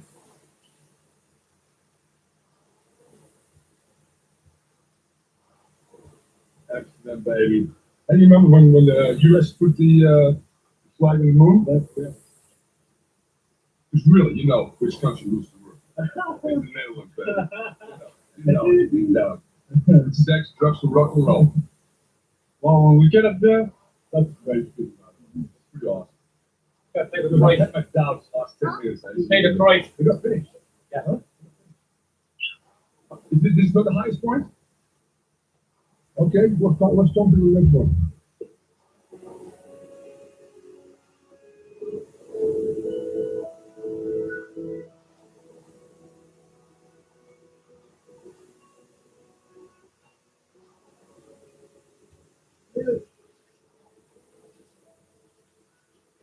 What is this called? Montana. Montalava? I think he's 55 years old. And can walk up top of Mount Salava and 2 hours hiking up to the top. And I think some of the players haven't been there. So it was good hike. I think we kind of in pain because of the hiking. Just the item already. Take it off. Was happy. Billy, I can do this. There's no reason for my players to be conquering. I'm going to be hired the month like Tita, whatever. It's pretty incredible how people can actually influence you if you pay actually some attention to it, which I haven't done for a long time. Because at my level, it's all about pushing the right buttons. It's all about, all right, well, if I play better next week, we'll get another bonus of $1,000 or $2,000. That's how sports are now. That's why players are driven. These guys are playing because they love the game. They get zero. Nothing. Pretty amazing mission. This is now the highest point of the island. Wow.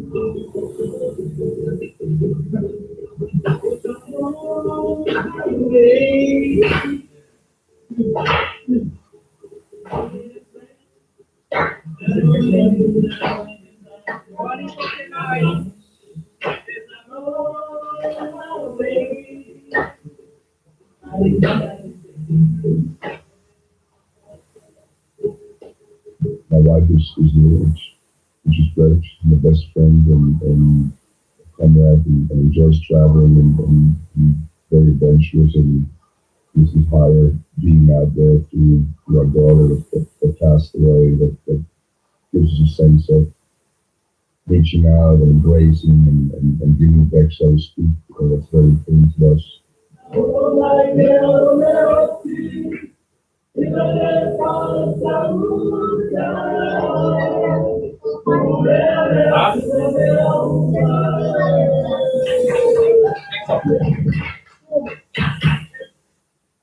Real quickly, my best friend, my wife, travels with me everywhere. Yeah, goes to the theater about weird. Always do a Rolex watch,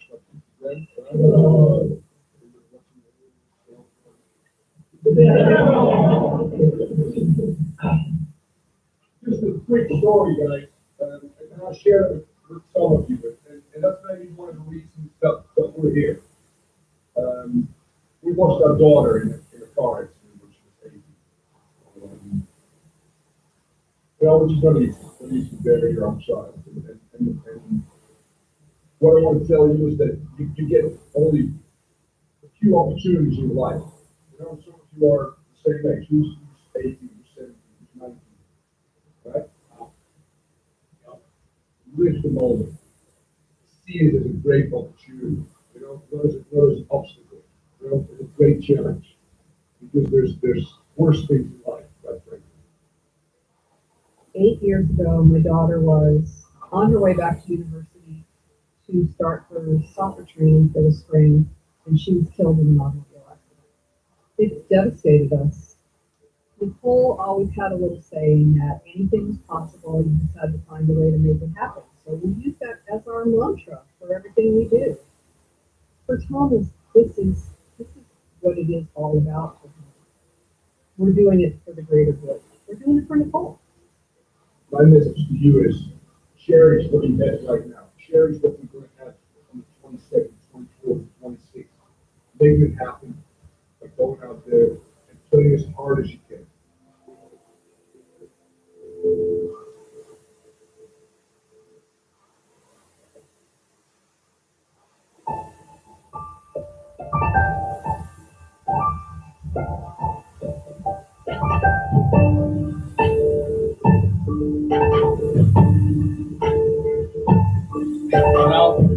The rain already beat the Irish, maybe you might have to take slide paper. Always play the ball, or am I going to be ripped on? You can start the spike right here. Yeah. Right? 4 or 5 yards away. Yeah. Okay. Yeah, no sex tonight. I'm together.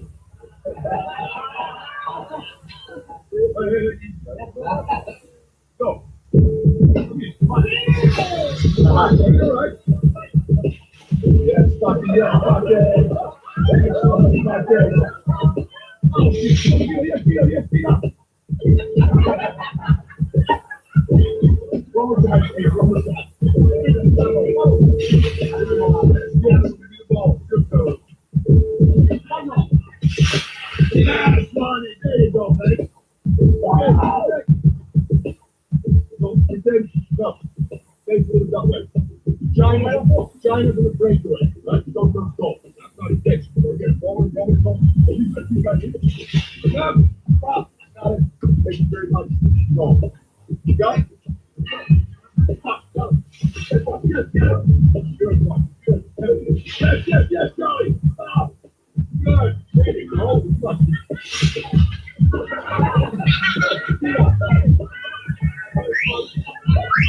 Got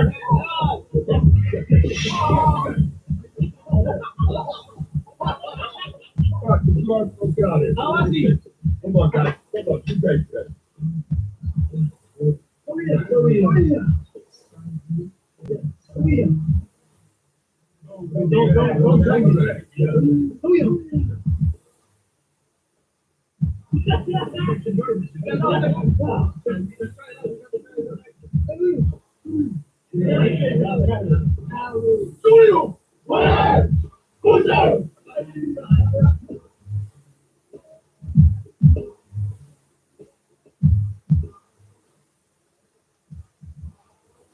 You reach sometimes, I don't know, level in your life or change is good. I know the game quite well, but I'm still learning too. I'm actually learning from these players, maybe more off the field than on the field. And you look at a transgender player, Johnny Jaya, and she encapsulates what I think America's Samoa is all about. Natural environment where everything is fairly pure and healthy. And the sport is really played for the joy and the love of it, and then gender, race, it doesn't really matter.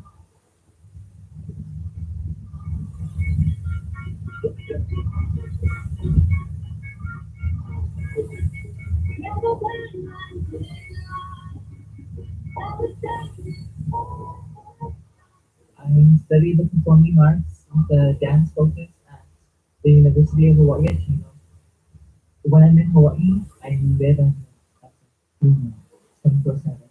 And when I went up to try for the boys soccer team, I was very uncomfortable. I didn't perform well because the coaches and the teammates, none of them were Samoan.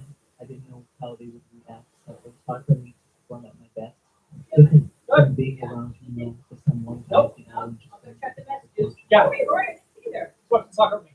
Oh, that's nice. That's that company. Always. transgender is involved in anything, people are excited to see what's going to happen, what's going to perform, as opposed to listen to these who shoot them down and don't recognize them, give them all this trouble about marriage and love, and who they should be. Off the field, people see me, I walk feminine and do feminine things. Even when I walk onto the field, I'm proud and all this diva stuff. But then as soon as the whistle blows, I cut all of that off and try to prove to the people that I can play, and I'm not just seen as a joke on the team.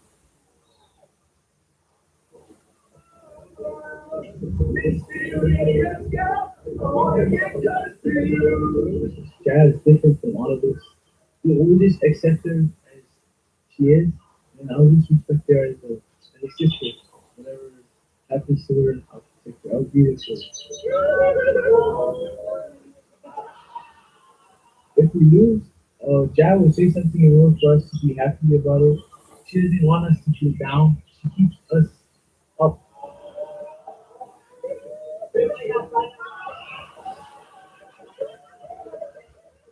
knowing that I play with people who understand me, I'm comfortable getting ready in front of them, straightening my hair, makeup, whatever. And the chemistry that we built throughout the camp really helped with making me that comfortable. I feel like everybody has a role to play in the team. If I was sitting in the stands the whole 3 games, I put my spirit out there, my energy, whatever it takes to, just give the Bolton field my full support. I want it so bad, more than anything I ever wanted. Josh Bowman played me because very limited. At the end of the day, a very important person to this team. And pretty much epitomizes what this country is all about inclusion, about standing. And we are extended. It's something that I've missed a little bit. So I was driven by fear of failure. Winning wasn't the only thing in my life. I started losing sight of what was really important. For them, it's being together, it's singing songs, and being highly religious, and believing in the higher being, and the dream by them.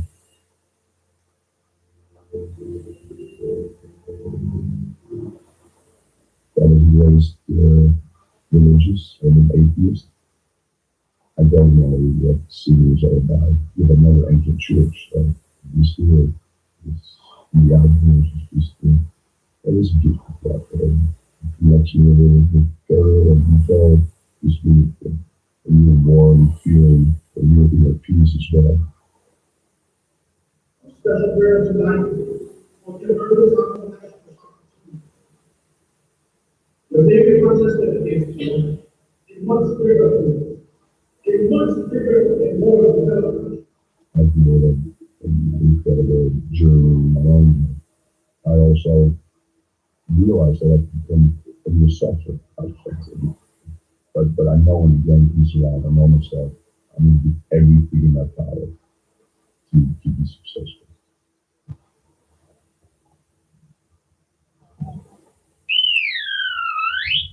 All right, we're almost there, almost. No, the road, on the ground. Charlie, on the ground. Not good. No, not good, Casper. No, in the air, Roy. No, not good. Keep going. On the ground. Everything on the ground. Even 1 inch off the ground. Not good. Stop. Everybody always says they want to win. Yes, coach, we want to win. But refusing to lose, that's just another nutshell. Another level of higher. No nastiness in you, that refusing to lose, that guy that was going a little bit further, a little bit more, will push the threshold of pain just a little further to accomplish that goal. I told you again when I said my phrase, I'm going to use that, all right? American Simone words. Show me how to fight. I'll show you how to win. You're right. Let's make it happen. Come on. Show me because you want to make it happen. Come on. My new water bottle, you're christening it. Hello.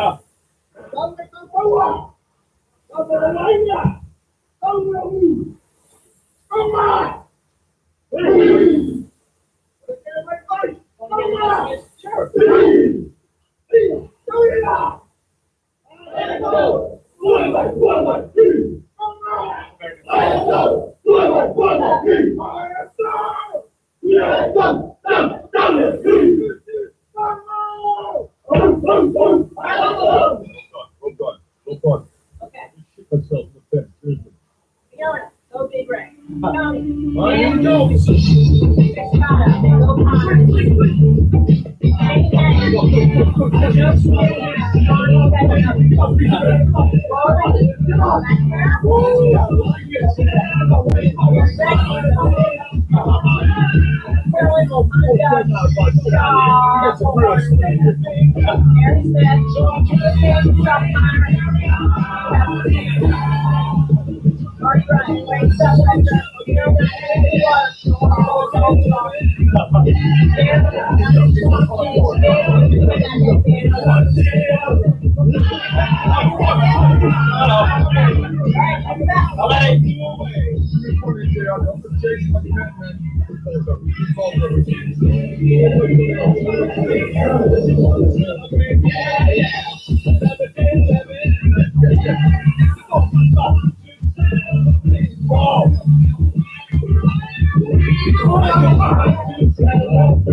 You know, this is great. It's so wonderful to be able to hear that you're not making that progress. Because I think it's true that I know that you're trying hard, you know, the parts of it, it's not where you want it to be, it's short amount of time. But I'm pretty confident that you're making significant progress. I talk to people like Larry, people like Ace, about what can I expect in terms of the mentality of these islands. These guys are doing some battles. Some more than others. And with Nicky, the only guy that wasn't a free one with nothing else, is the goalkeeper. That's for the athletes. It's going to be the most embarrassing. You know, when you walk through the streets, you see that the people, you know, I knew the guy that gave up the most goals in Europe to qualify this kid.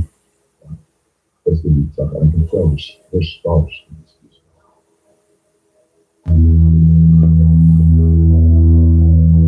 Wow.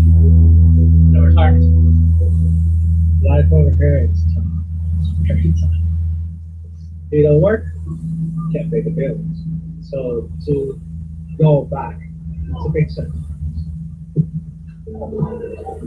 It's more 80 for me. This is like that's something that I'm extremely well, you know. I love my family very much. And this is the chance for me to make them proud.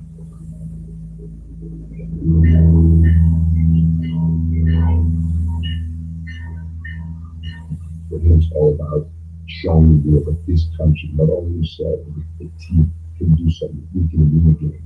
But we are losers. Don't get it, Roy. Don't get it, Roy. I told this guy, you guys get confused yourself. Like, I'm Nicky, so much wrong with you, coach. I'm happy you joined the team, blah, blah, blah. You're going to Monday. You know, anything you want to tell me? I'll tell you. This guy almost broke down in the game. He goes, I wake up at night, sweating, dreams of 31 goals. I can never forget this. This guy plays on his Xbox. Him alone against Australia every night. They keep losing, but he's trying, you know? I mean, I didn't know he was the goalkeeper. I mean, he's one guy. One joy moment. Oh, that'd be awesome.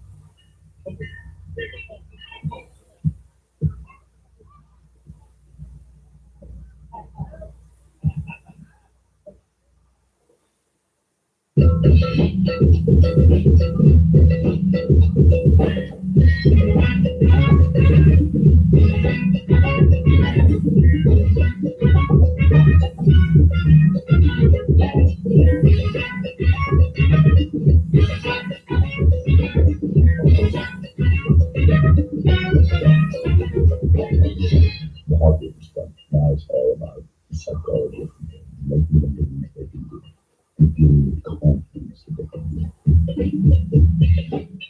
So the transition of the Off Island guys has been great. Remy was a natural leader. Nicky is Nicky. You know, he fits in right away. He works hard. Ralston made a great commitment as well to come to the American scene and be with the guys from earlier, which helped him.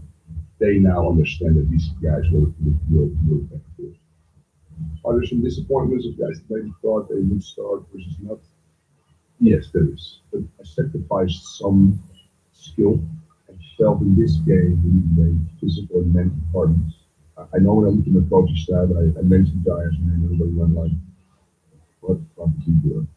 But based on what I've seen, based on what we've done the last 3 weeks, she's the only one that actually got stuck with it.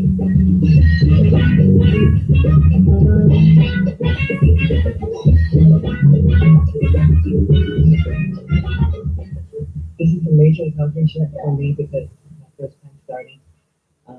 You know, the first 11 I've always been a substitute to the reserve. At first I was nervous, but with all the encouragement from the boys, I feel ready. Great players, they want to be in the highest stage. And this is the highest stage. This is where you should go. Wow. I would cut off my pews to play in a World Cup qualifying day. I've never played in one. I dreamed about it when I was 2 years old. I started playing the ball in the streets of Amsterdam. All we did was play soccer. International football. Yes. You guys have an opportunity to step into the represent the country. But then the biggest sporting event in the world. You guys are part of this. Wow. That's pretty cool.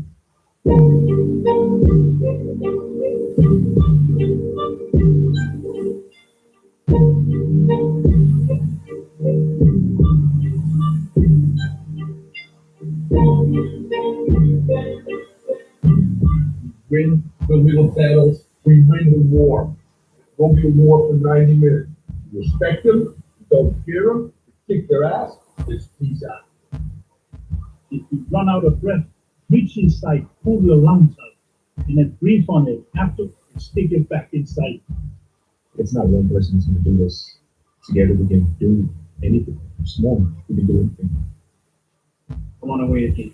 If we win, I will die as a happy person.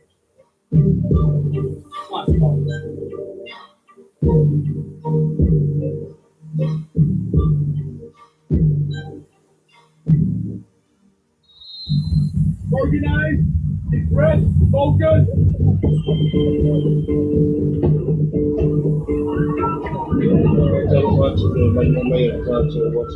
Basta lagi na sa ating ngayon sa anong yung mga mabigay sa mo.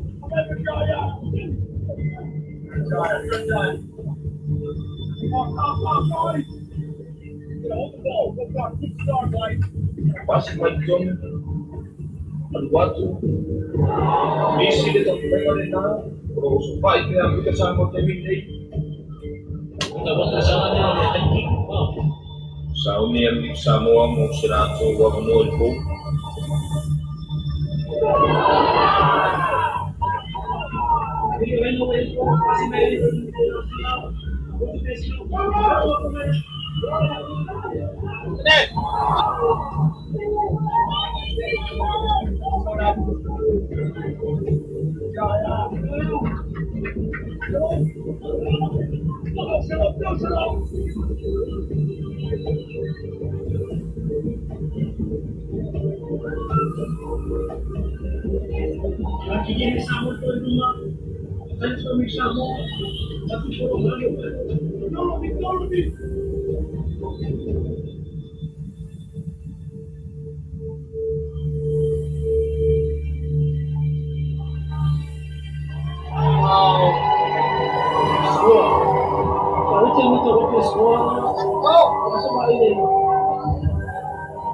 Pwede yung milay pa kaya ang example na dito.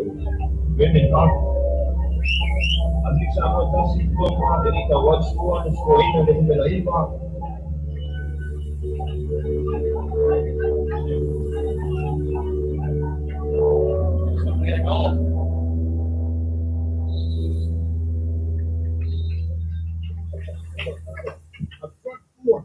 Work your ass off, right? If you're dead at 70, maybe you're dead for make a day.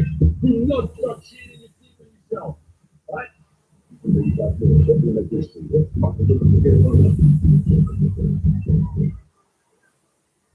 Come on, the root strong.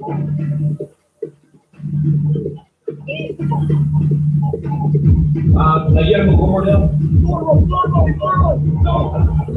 Nagyan na pag-offer mo ang example po.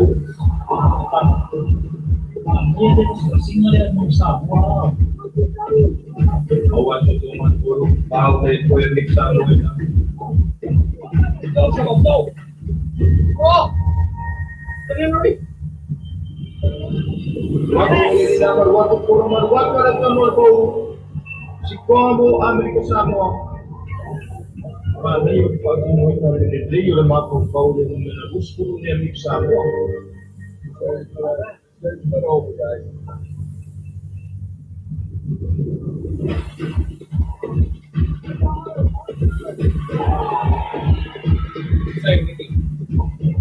They put the piece on what the movie of their balloons. What do we got? 2 cents left? 15 minutes! Behind you, Swanee! Behind you, Swanee! I'm gonna go.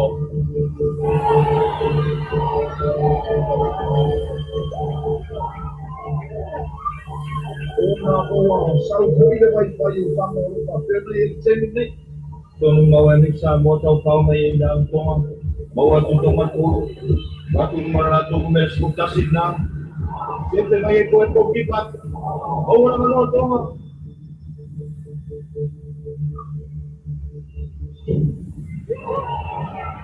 amar wato ulit bako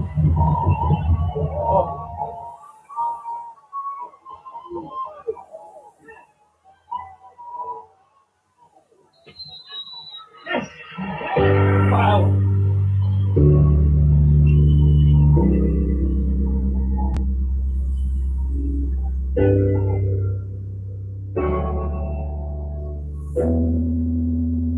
That time, the leg is kind of messed up, but I sacrificed my body to get that in the go. It's like a miracle, but it's not a miracle. I'm pulling out my hair from all my teammates. That's what I'm gonna say. It's very emotional right now. It's overwhelming.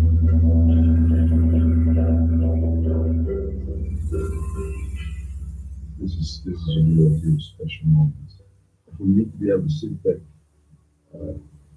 with my daughter's head on first time, my wife came to me before the game. Means to me a lot as well. This is probably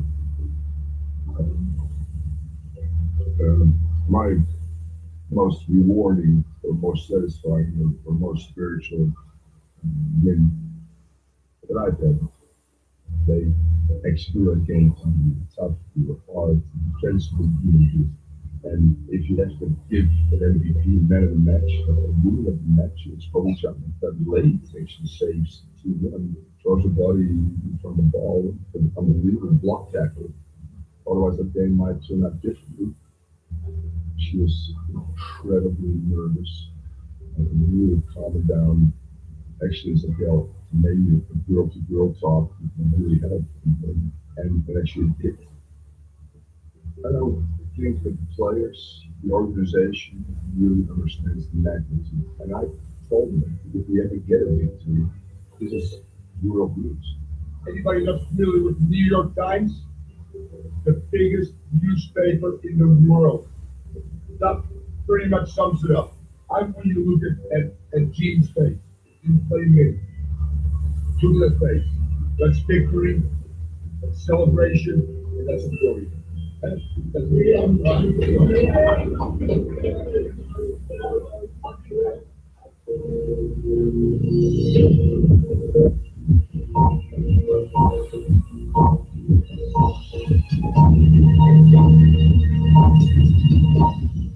We were maybe shocked more than anything. We had to make sure that it was actually real and that the whistle did blow and that the actual game was ended and the score was correct. How have you managed to pull it off? I mean, when was the tipping point in the training or the team spirit that made this happen for you? I think it happened about 3 weeks ago with the enlistment of Thomas London from the U.S. Soccer Federation.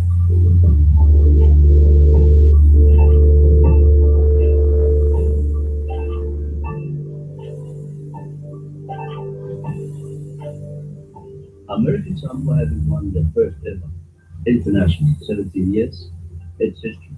It's huge. As an woman holding out a team of McDonald's, guys, we don't look for Hindi, we just for a marine location. American Samoa died in 2004, and last year people were rankings and has been outscored 229.2. Felix Salah, the goalkeeper from the 2001 qualifiers, for him to come back and play in this qualifier, that's a lot of guts. And he led by example. I think the other team should pick Norris, especially Samuel. I think the team senses now that we have a chance. And with this victory, with the belief, with more games, this team's going to get better. American Samoa may never compete at a level with England and Spain in a World Cup. But for now, the coach territory hopes to advance to the next round of the World Cup qualifiers. That's all we want right now. Get into a third game and having something to play for. If we can find out of it, if late in the game, it's time. Yep, that's true.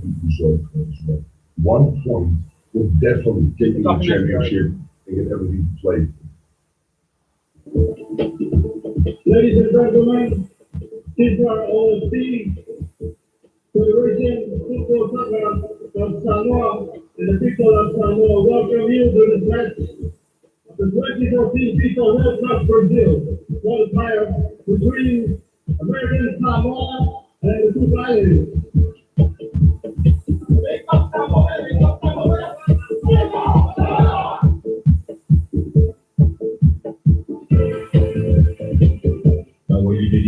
Jadi lottery amat tadi orang sama mai dia bawa lagi yang sama.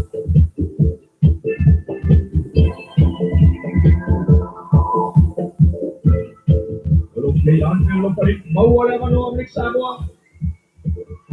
Aku masih kau yang sama ada sendiri.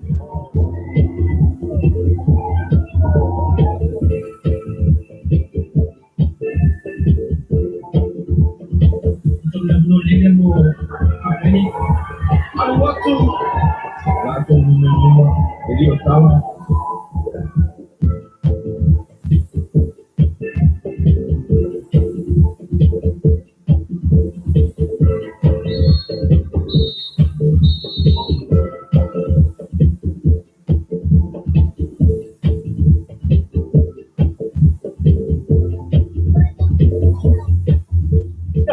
Hard work. It's paying off right now. You're looking good so far.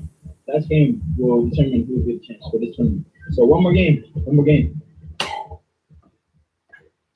One more, you tied one.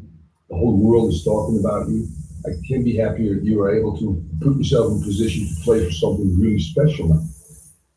That final phase of World Cup qualifying.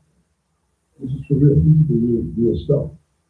We're suffering with great rivals. Manchester City against Man United, Real Madrid, Barcelona, Inter Milan, AC Milan. This is in Espanol. This is a classical.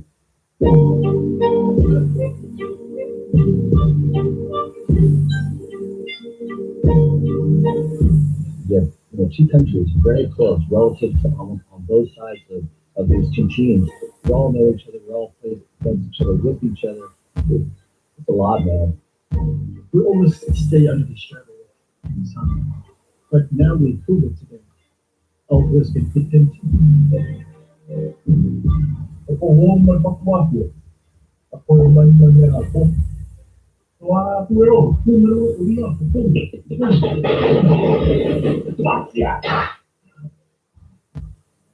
Mwana ka na po. Kuya. Gusto ko kuya. Why?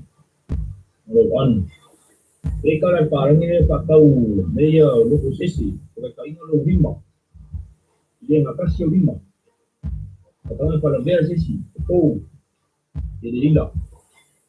Aku pak kasih kembali. Aku siap bawa hari ini. Kalau nggak malai, aku kuat. Aku tidak tahu kawan. Kalau kau ni, langsung ni kamu bui.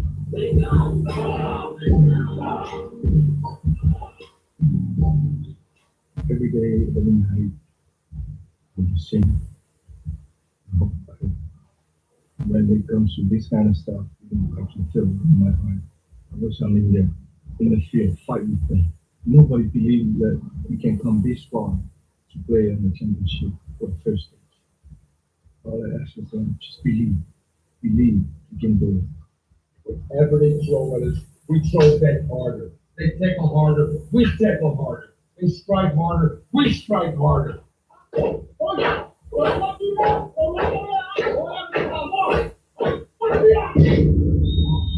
Eles vão para papel na outra, I want some more.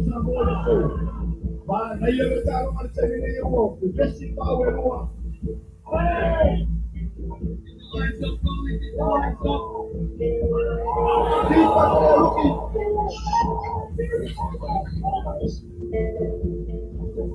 Yes.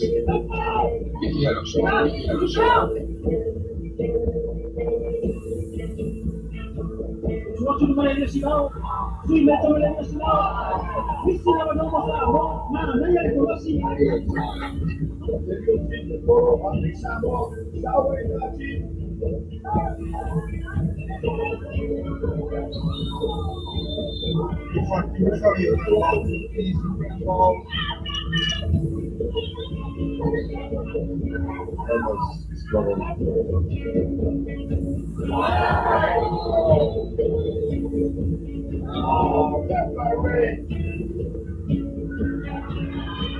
Hello, Sita.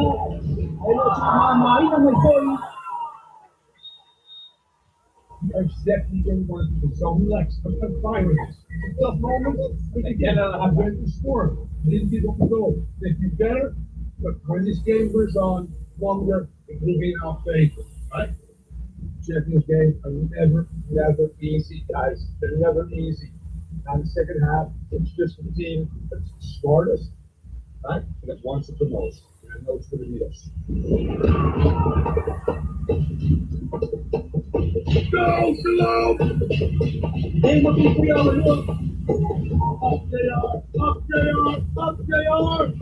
Go, baby, go, baby, stay, go, baby, stay, go, baby.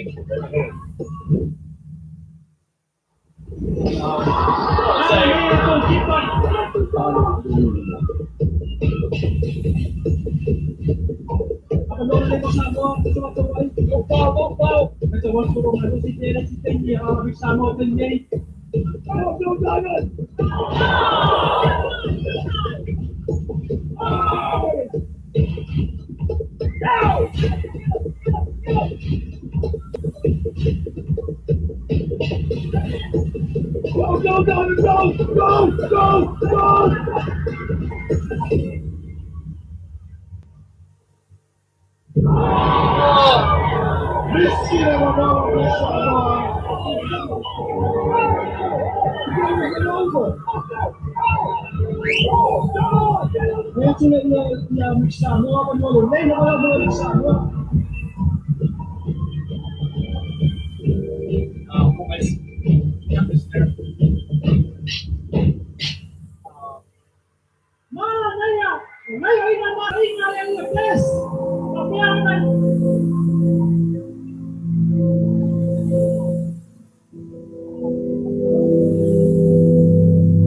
I'm so proud of this team. What you can do today is walk up the field with your head held high. Be very proud what you have done for your country. Don't ever forget that. Guys, I'm from championships for a lot of teams. I have more respect for all of you guys. I've done for most of the teams I've coached for. I want to thank you very much for this pretty awesome experience. Let's get into it. Let's do it. Let's be proud. Let's be proud when we can. All right? Hey, let's up. We win together. We lose together. We suffer together. All right? Let's do it. Good.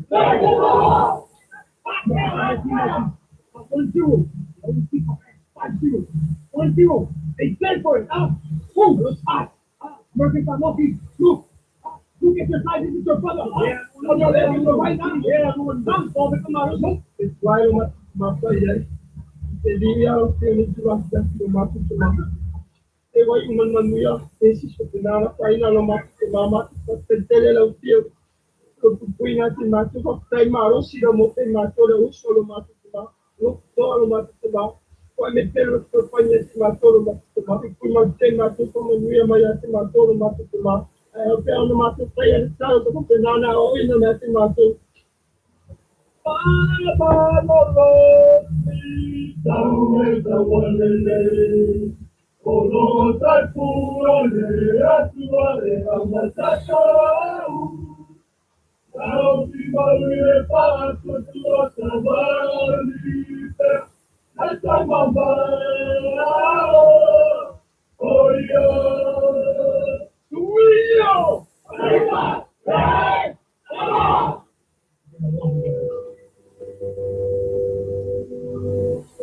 Hey, I feel it's a moment of happiness. It brings something else into our community, into our association. It is more bonding.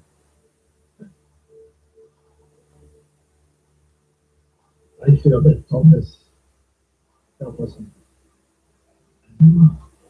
Like we cannot be more him for the voice.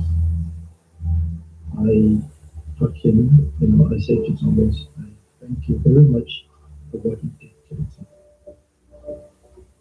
After the game yesterday, I buried everything. Whatever happens, like in Australia, South City game, I'm gonna go back in Seattle. No more stress, no more everything carrying on my back. Like everything is all gone.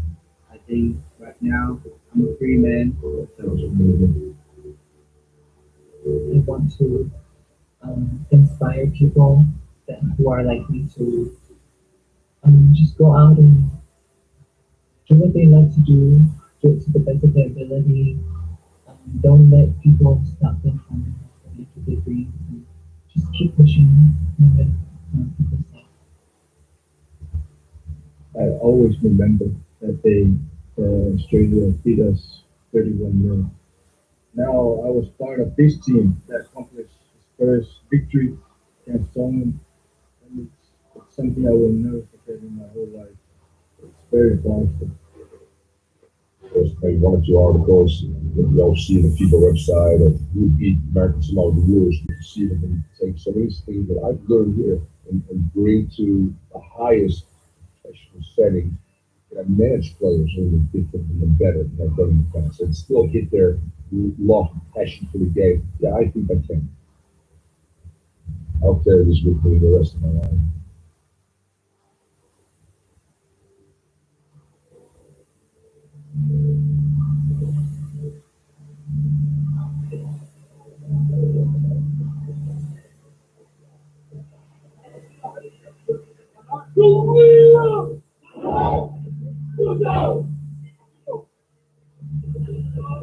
Now that people have understood that there is actual soccer here, we'll actually have two-way traffic. Instead of kids leaving here through the military or going off island to go to school, get them back to actually participate in this sport. Right. It's something that motivates our young players. We're no longer the worst team in the world.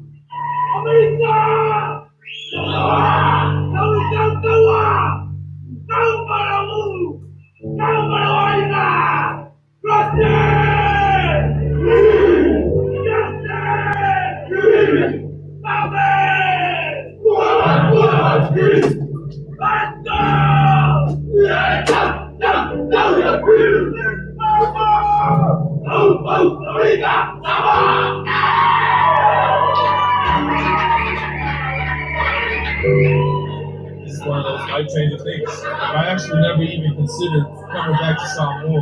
Besides my grandfather having land here, he wanted to build a home here, have friends and family here now, which is more incentive, it's more of a reason for me to come back. So hopefully it's sooner than later. See what happens. It was more than what I expected. Nobody expected us to win again. Decided to almost beat Samoa. We fought like warriors there. Everybody believed that we're there to compete.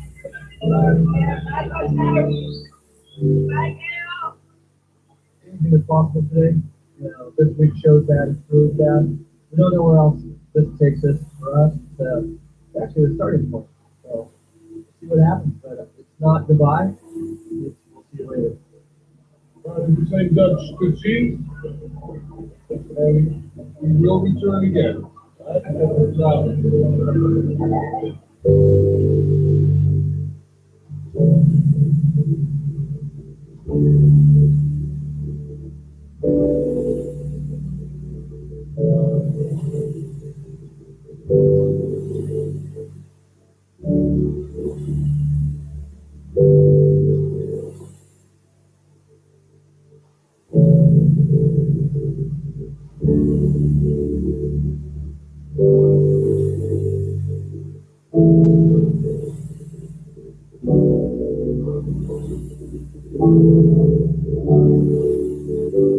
I will continue checking the tutorial. And instead of checking it from the bottom, as I usually do when I check the menu, I think I'm going to change it to start from the top.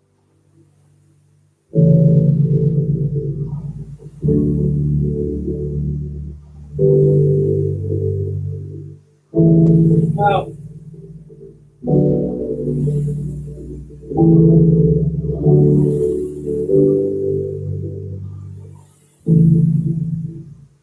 I just want a rematch. That's what I want.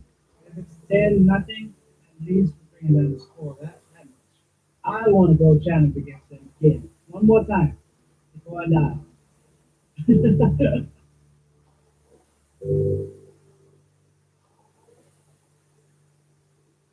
I'll have to call up Dolce and Gabbana and Gucci to see if they have a dress for me to have to rent the dress.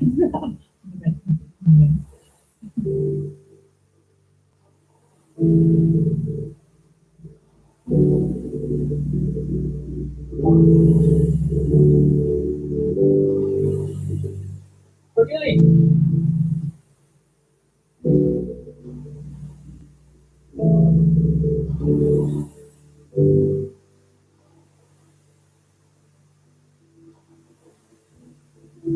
How many kilometers is that? Left? Yeah. Left 0.7.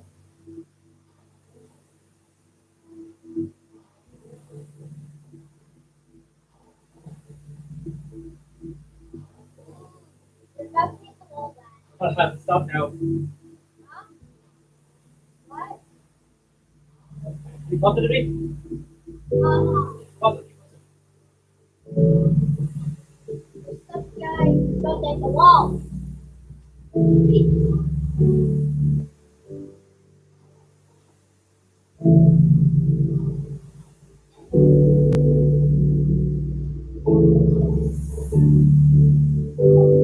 Alright, Yep. Ours is sore. am I, more helpful here or not here? I'm not really. You don't care? No, I'm fine. We can sit up there if you want. Get my kid. There you go.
fullness of time, like my contribution to that career cycle have been probably be described as massive. There were many special moments. 40 young men being with them. But the first morning they went going, there was something there, you know, there was a drive and an urge. That's from there. I was probably dreaming a bit of, you know, what might be maybe rather than what would be. Okay.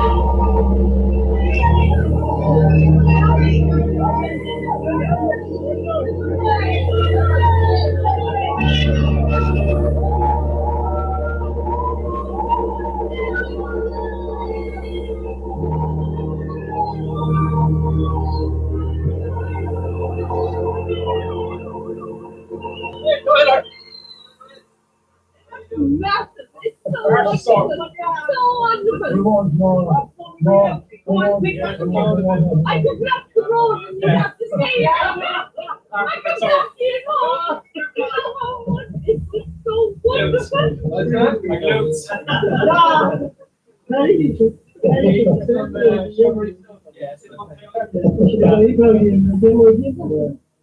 You know, just standing up is difficult, but you know that medal is going to keep them going over the next number of years. For more heroics in Rotterdam, the World Championships. He goes again, Paulo Gallagher. What an amazing sprint. Coming to become the world champion for the lightweight men's singles, girls crossing the line for the gold medal in this eighth final. He takes Countdown up there. 10,000 meters to go. By what they saw. 42, 195, 42. Well, They were inspired when they were younger.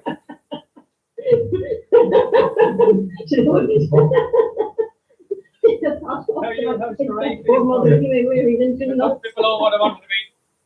That's okay. You mean Piccolo and Kurt, what you're doing? What was the most emotional thing that Yeah, was the 28 flag or the medal? 2 weeks ago. Walking out onto the goal.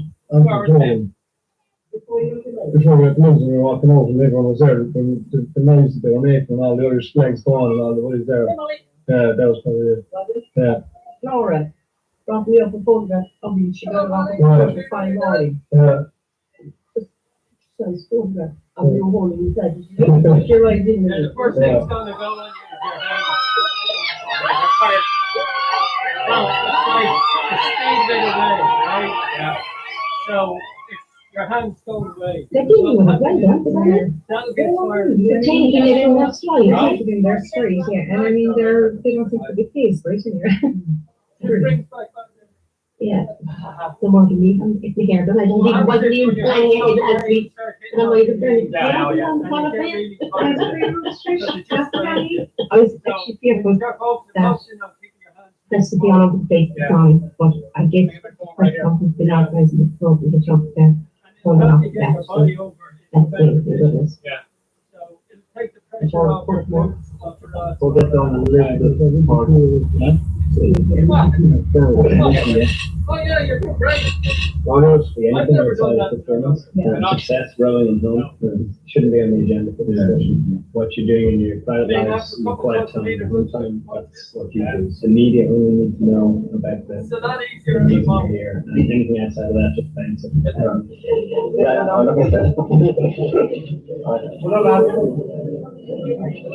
I'm going down last night, you could have stopped off for points tomorrow, but you know, you had home, I believe you had World Series last night.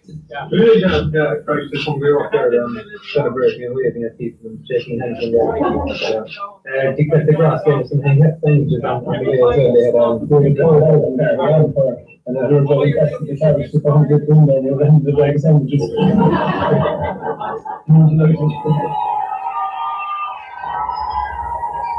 Get there.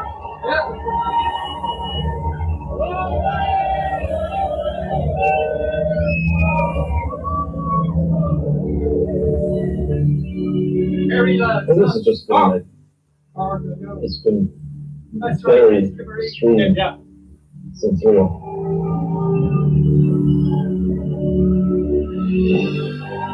We won a medal, and in the space of a couple of days, we threw ourselves from two lads from West Cork to almost the public figures in Ireland.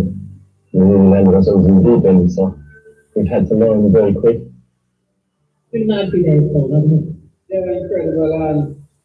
Imagine it really, when I go over to Rotterdam or the Dresden team that's over there, like, you've no idea what you're after doing at home, like, it's ridiculous. Why don't we relive the moment when they became Olympic silver medalists?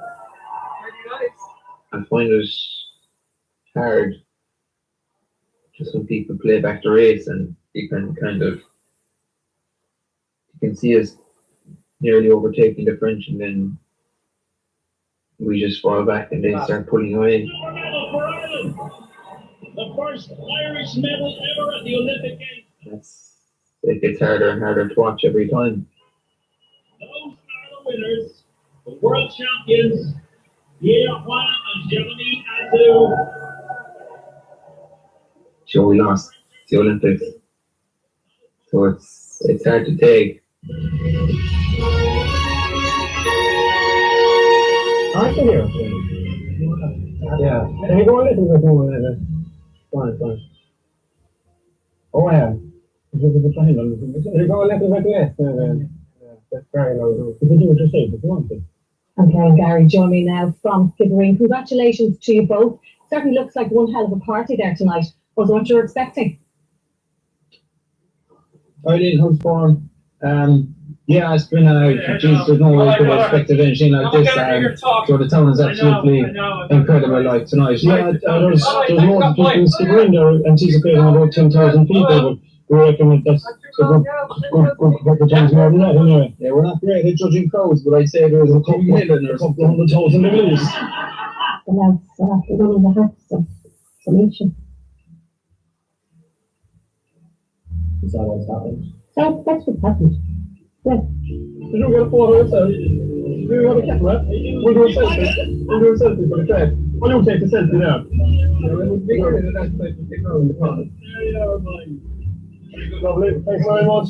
Sure, thank you. We lost a little bit. Let's get no prize there. Thank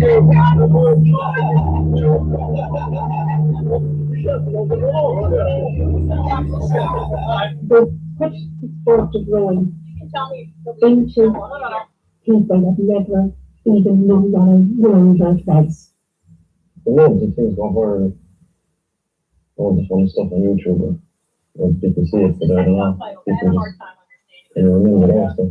Is there a strategy? I don't know. A more complicated strategy. Simple enough, really. Too complex, really. Just A to B as fast as you can. Start to finish.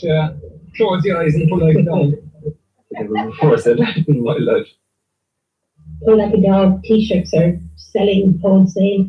They're hanging, I think, in every Irish bar. They just love them.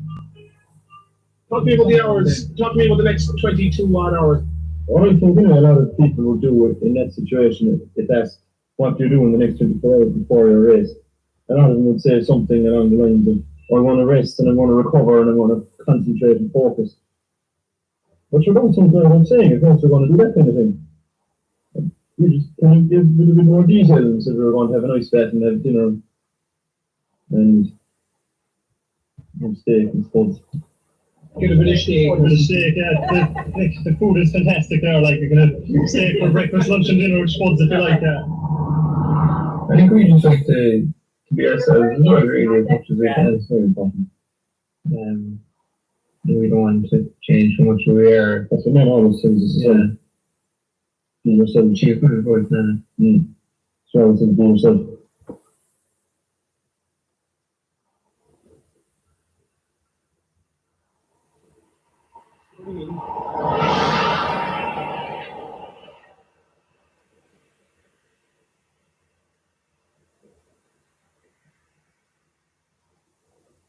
The longer we leave it to go back, the harder it is going to be physically because I'm not going to be as fit.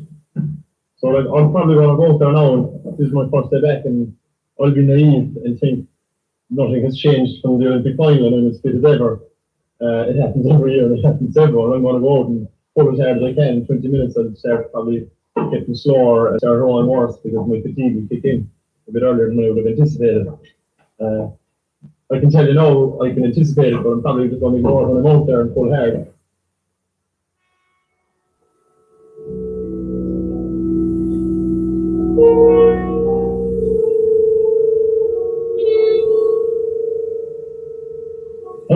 I almost think it's a guarantee that if you come into the drawing club and you train hard and do the program that's given to you by the coach and do it to the best that you can, that you could almost guarantee that you will represent Ireland. Yeah, a lot most of them probably do.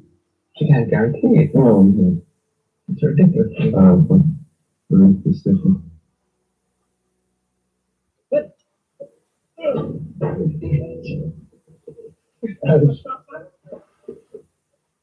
My will is about 18 sizes too big for me. I suppose we'll launch or bow down. You can go as a team or you can go on your own, and some days it's just nice and peaceful to kind of relax and do it on spin down the river there and see some nice scenery and get a bit of nice weather if that's happening not too often. I'll check in for holidays.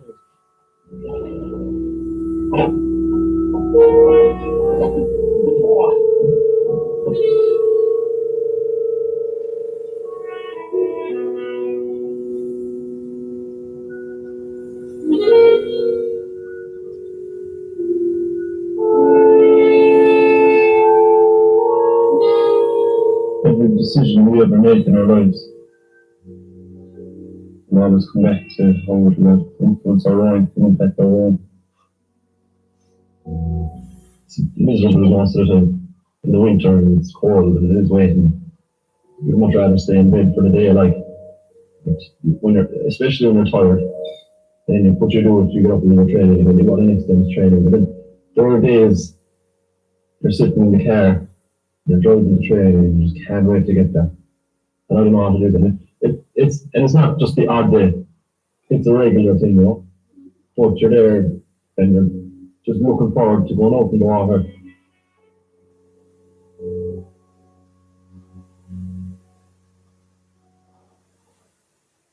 Every parent's wish is that the children would get involved in a sport that they were involved in themselves.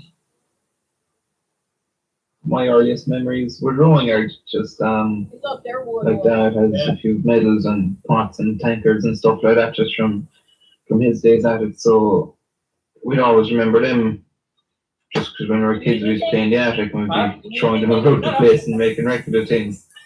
Paul was 7 or 8. We started at a very young age. I mean, most people don't start until they're 10 or 11. I remember the very first day, they brought us out and there's this big training boat. It's a big wide boat.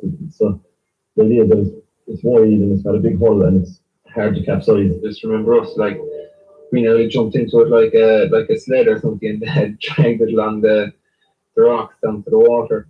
We jumped in and we just did a couple of laps around the sandbank there in the middle of the river in front of the club. It took us all day to get around there. But we came in anyway and thought we were the bees knees. They had no interest in leveling for all the race. There was something there, you know, there was a drive and an urge. And I was, you know, at that stage, even after that someday, I was probably dreaming a bit of, you know, what might be maybe rather than what would be. We loved it and we were talking about it for the week and we couldn't wait to go back the following week. And then we figured, you know, we'd bring our two best friends, Shane and Dermot, and wrote the two of them in and surely they joined us anyway after a while and we finished the group from there and Dad was always involved in us all through the years. Dad put an awful lot of work into drilling really good basic technique into us. getting the movement of the stroke right and doing it together. I think it really is important too that we were all very small compared to the other guys we were racing. And you know that, we weren't going to be as strong as them, so if we were to beat the guys in the under 14 category and the under 15 category, we had to row better than them because we weren't going to be able to beat them with strength.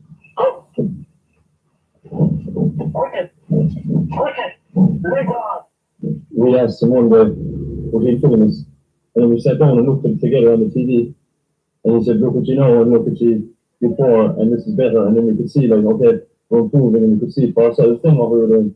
But then when we got more confident, and I suppose we were more cocky and maybe a bit arrogant about the whole thing, we thought we were the men and we didn't need to listen to him. So it turned out that he'd end up giving out to us, and he'd stand up to give out to us as well. And when he used to give out to us, we used to shake the board and rock it from side to side to see could we knock him out. I don't know how he put up with it. John off the side, like. I couldn't do it, like. There were rats around the tree. It was the most wanting to have fun. When there was the four of us in the car, especially like the three in the back, it'd just be taking the crap out of each other and probably throwing the car all over the road, and there to be trying to drive and concentrate and be going mad. And I remember there was one time he stopped and he was in a bit of a rage, and he got out and he was going to throw one of us out the back seat or something, but we knocked him out the car anyway. When he got out, we just had to leave his hand out there. I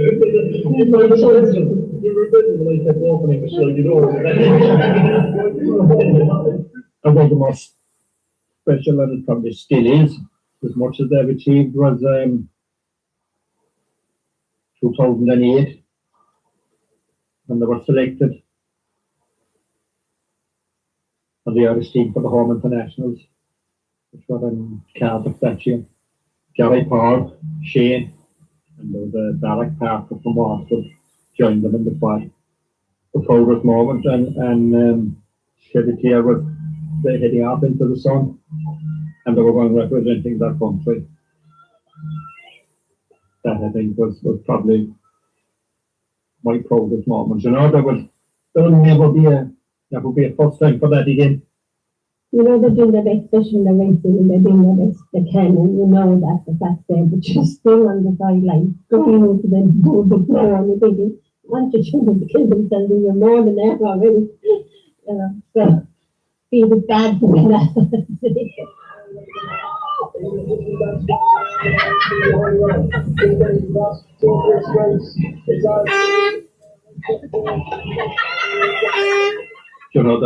The victory was nice, but the fact that they were representing their country was probably far bigger than that.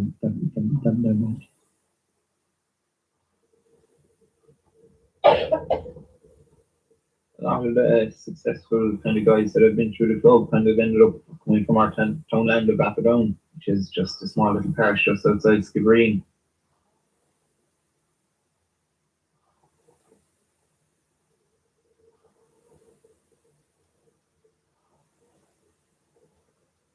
The under 6 volleyball are from this small little parish. It is remarkable. Is there something on the water? Well, I couldn't answer that. Hard work, slow, teamwork and sweat. It's a very tightly knit community, like, and everyone knows each other so well, and they just like to support anyone that's doing anything kind of good or whatever. I remember the first time myself, Gary and Shane rode for Ireland was at the Home International Regatta back in 2008, and we won the junior quad there. Dad was driving us back anyway from the ferry, but I think Shane's family had kind of organised with some of the neighbours that we'd have just a little bit of a bonfire on the crossroads between my house and Shane's house. And so it was a nice little gathering, just kind of family and friends and some of the close neighbours and stuff, and Father Cackle, the parish priest, was there as well. They did it the following year and the year after, and they kept doing it and just became a tradition for us really down there. But there's only 7 weeks off if you're in the middle. There's 6 weeks of fucking if you're in the middle. And people are still in a highlight and they're still. Yeah, There's a reason I'm the better for you. I suppose, yeah. There's funny people at home. And we get great knowledge out of them. And they're great people. We love them and they're close friends and our close neighbours and their characters though. Father, how are you doing? We follow the throne everyone. One thing we haven't seen you. We get to know you. What is it going to flash next? That's it, fair enough. Papa, try to next who's going to fly over, is it? They're plenty, man. I'm just in a race, it's getting tough and it just naturally happens that I can remember the bonfire home. I thought that was Bob. It pops into my head. And it did in the Olympic final just as it did in the European Championships, just as it did years ago at a national championship race. No, well, that's the way for Gary. Like, he's Chris, they're bad for him, right? Tell Gary, the Chris, they're bad for him. So I suppose, like, looking back over the years, we've had some great memories and so we've done some great celebrating of some mighty achievements of the kind of locals that have gone through the Skibbereen Rowing Club. This one's been recognized to get one doorstep. Is another system of it. And one other thing struck me, and I feel a bit angry about it. Of the 7 who were at the World Athletics 6-7 come from the parish of after them. So why are they calling Skibbereen?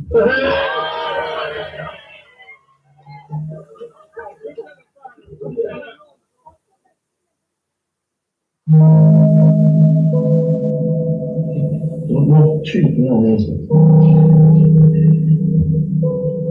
Something was scientific eye to it.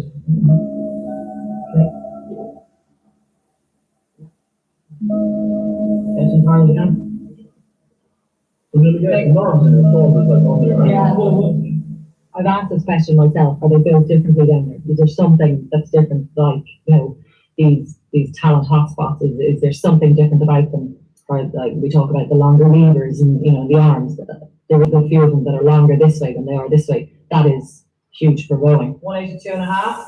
And Paul is. Paul, you're 185.5 now. So 182.5 and 185.5. Okay. You can't argue with that. What? There's a lot of people that don't mean they're longer. There's longer levers. So in terms of the force application, it's more effective, really, isn't it? Yeah, you can take a longer. Yeah. Phil? Yeah, you want to Take sources. Come on.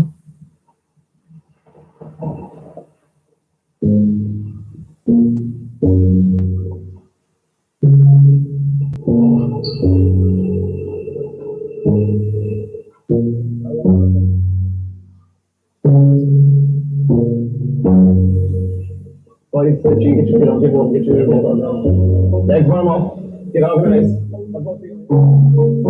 I'm the head coach in the club here. The club has won 163 national titles to date, and now we're top club. We've all ages, we from 15, 16 to the Olympic beats. It's in the blood here, really. We're always in the blood, you know, and it's what people want to do the best when they come to the club and see others here achieving, then they want to achieve that and more. Yeah, that runs through the whole club. Impossible to define what Dominic has got. But Dominic has always won. All his crews have always won. It's like the army, basically. You can't go to war without soldiers. So he's a general, yes, in some way. Not with a stick or with a gun or anything like that. Okay, all boats get ready. Get ready. Attention. Go. That's the question I'm asked most often is what is the secret? What is the big secret in this training? But sure, there's no secret really, there's no secret. I mean, it's just about training. Like there is this perception out there, almost. People who maybe don't know Dominic or don't see what he does regularly and they think that he's some sort of mystical man that does magic things, but it's probably, it's so simple. He's a freak. A complete weirdo when it comes to rowing, like, it's his life. How can his athletes go faster? How can the rowing will be better? It's just a constant quest for rowing to be better. So that's why he's now the first Olympic medal winner coach in Ireland in rowing. Give him the credit for that. I am doing it. I love it. I mean, I don't know the actual secret to the success of the Skibbereen. What I believe is a lot to do with the environment that's created for them. They all don't want to work together. And so, you know, the juniors, and that would have happened from when Paul and Gary were young, they looked up to your Eugene, your Richard Coakley, your Tim Hardy, and they were chasing them because they wanted to beat them. Yeah, just seeing the lads doing so well really gives us good motivation, you know, going forward. Especially because they're brothers. Like, we'd be looking at them, we just be thinking, why can't we do the same thing? Do you know what I mean? I'd say if we keep producing good results, and we want to be in the next, want to be the next generation.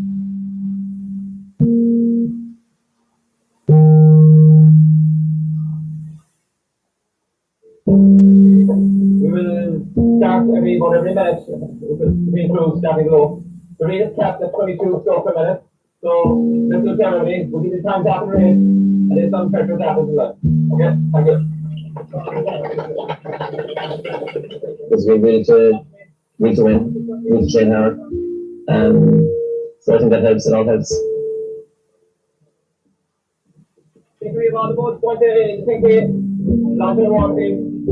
Every month, each of them can judge her, if they're getting faster or slower, they can judge our 100 crews, how fast they're going. So it's important. It's a good race as well, it's a long haul, tough race. Gary's sick now today, so he's not partaking. But Shane's in good shape there, wherever he's gone. You might say you might have a world silver medal, world bronze medal, or even gold, you know, in the single stuff, but you might actually be the best at this race in Skibbereen, you know. It's like very good lightweights, and there's more coming up. So you might actually win this race, but you might actually win a world championship, like, you know. Shane's very fit and fast, you're getting far out again. So yeah, I have to Shane win. If you take a corner wide or anything, you might lose. You can lose 6 seconds or something. That might be you out. It's knowing your surroundings here too. A huge advantage. There's a huge deal with the floors, or like in corners. Yeah, not corner. You just learn that, like.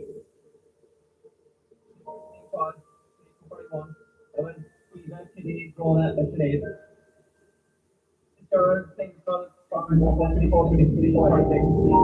gonna put in class and they want to take all the focus and they want to start on the PC and they want to find what to make 14 double stars and then you come and do all the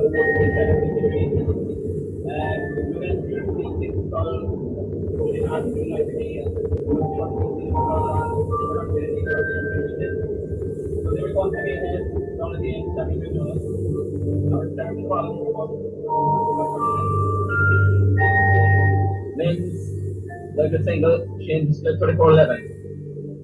And the fastest single of the day was Paul, and it was 33.59.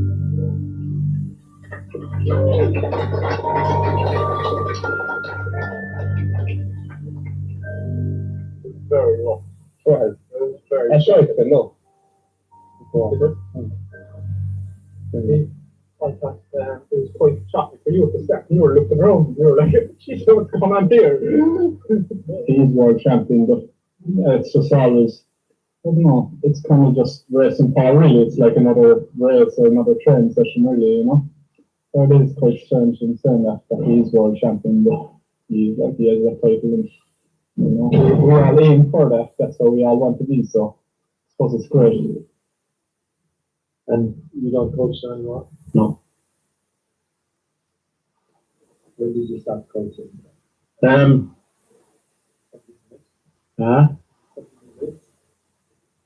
Yes, I do. Are there activities you think that you think of this, or what are your thoughts? I coached Paul was the youngest in the group, and I coached him right up to his last junior 18 race, won the championships in 2014. I suppose just going back a little bit there first, that you make it sound all nice and rosy, that we love this fairy tale story. We grew up with our dad and he coached us, and he went and represented Ireland with us and all that.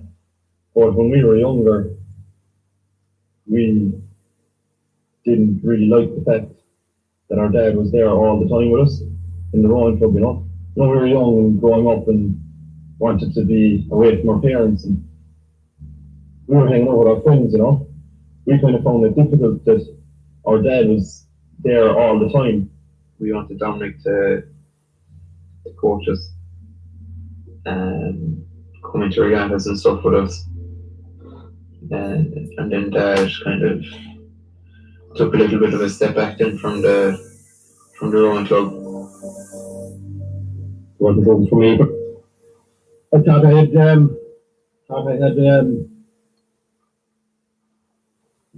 more to give to rowing and that, but it wasn't to be anything.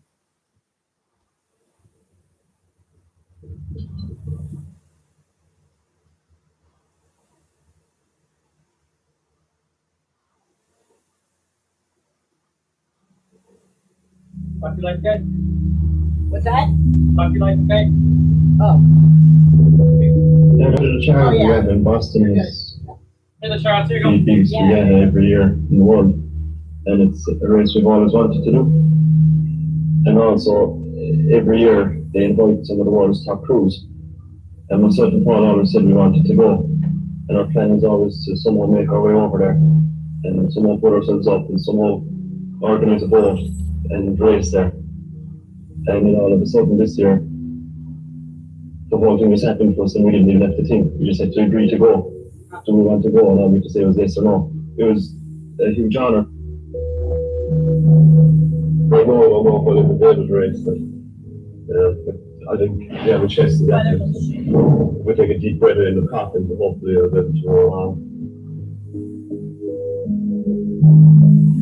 I knew them, before they had their big interview, and so that blew up on YouTube and on Twitter and on Facebook. I just knew them because they're outstanding oarsmen.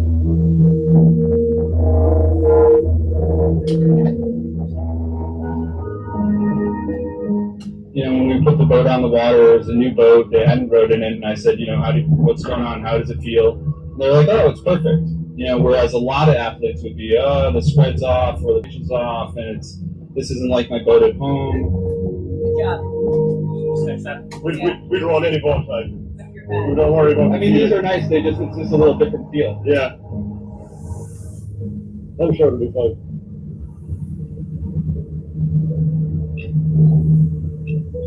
Say it again, there's a big turn to port, and then there's a bridge.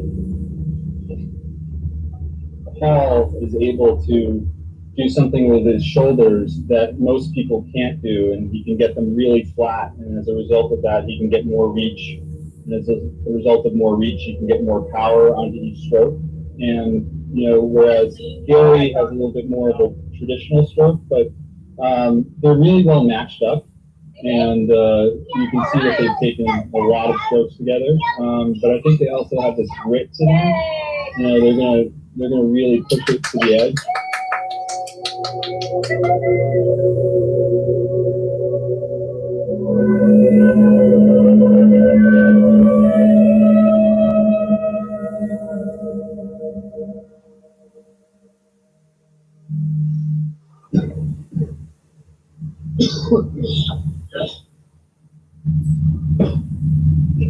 So why don't, when we get to the finish line, we'll stop right there. You guys can have a look and just kind of get a sense of, where it is. Yeah.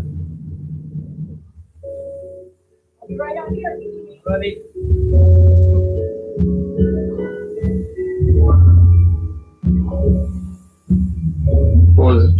Looking at rowing, it is kind of around the world a bit more of an elitist kind of sport because I I suppose like all the fee paying schools that it's an expensive sport, so they're the ones that can afford the equipment and pay the coaches. And I suppose we have seen a bit more of it as well. Like when I went to Boston, I went to visit one of these like schools that I suppose the kids are a bit more behaved than what we were in school.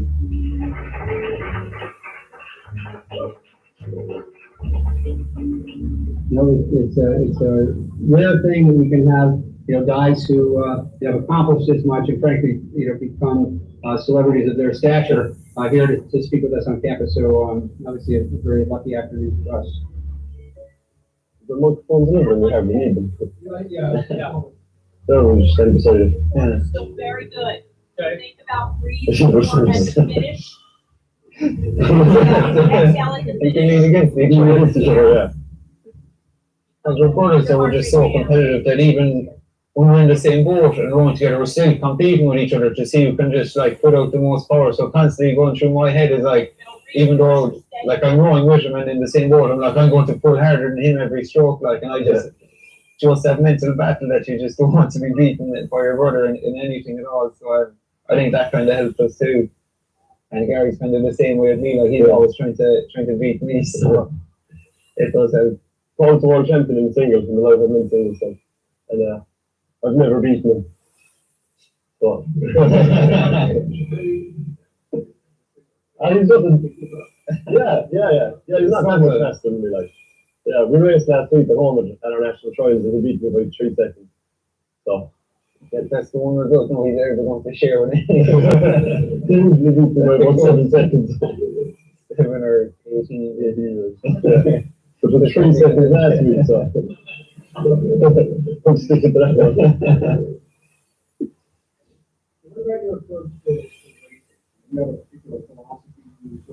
In every race, we kind of seem to be in last place for the first quarter of it. And everyone at home thinks that these Irish are just really slow at starting. It's like driving a car, you know, the most fuel efficient way to get a car from A to B is to travel at the same speed, and we figure it's the same with the human. So we come up to speed, travel at the same speed to the finish line, whereas the rest of them come up to a really high speed at the start, settle down to a slower speed, and then speed up again towards the finish. And we reckon it's less efficient, but no, it works for the fringe.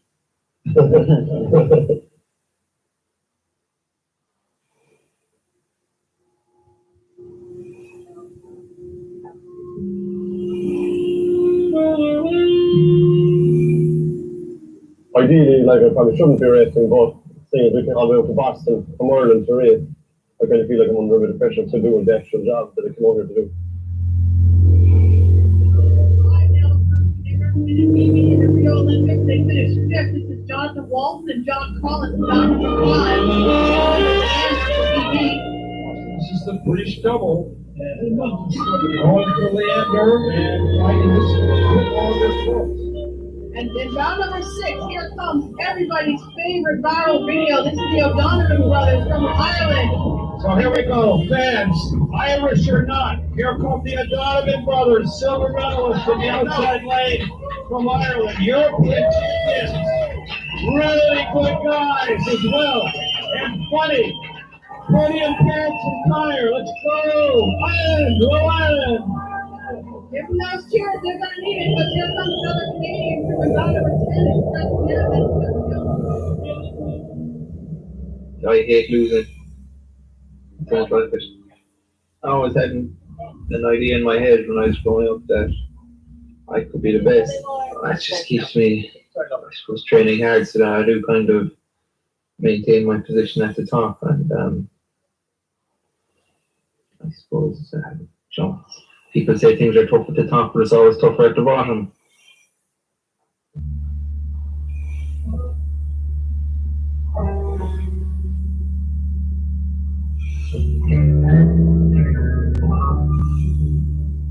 Well, it was the qualification for the Olympics was in 2015 in France, and as the boys said, they just stroked through. But I think they were probably better than that. They probably maybe should have gone a bit faster on the qualifying gather. We kind of knew as well at the time that our technique wasn't great, so we lost a couple of seconds to gain from that. we actually spent so much time working with Dominic, and we weren't really operating out of Skibbereen in the 12 months leading up to Rio. We were working over at the National Rowing Centre. So Dominic was coming up to us, we spent a lot of time abroad, Dominic was there.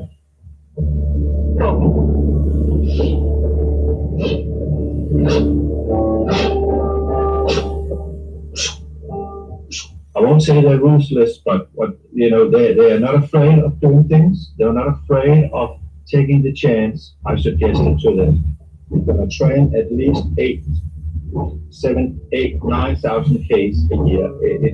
For you, it's like running 15,000 kilometers a year. Try yourself and run 15,000 kilometers a year. That's the time frame we're talking about. They're pretty much what we call the same engines, the same VO2 max, which is a predictor for performance in rowing. What that means is their maximal aerobic capacity or their engine size. If you think of a car, the size of the engine, and those are the very similar engine sizes. Hull is probably the more efficient engine.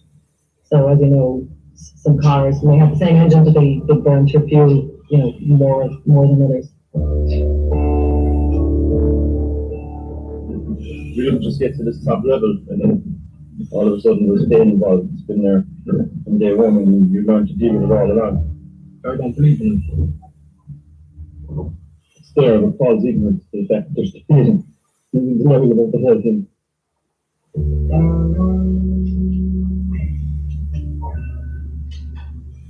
When you race, it is extremely hard from start to finish.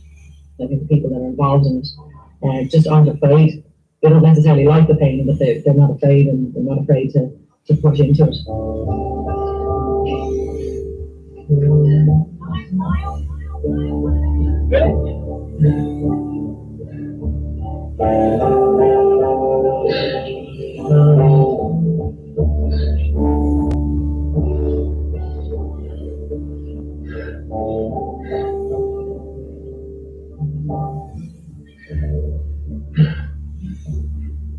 How can you be better? How can you be the best that you can be? And if you're the best that you can be, and if you can do the best that you can, then that's as good as you are, and you can accept the result then. And like I said, we went to the Olympics and we had our result accepted before we even started.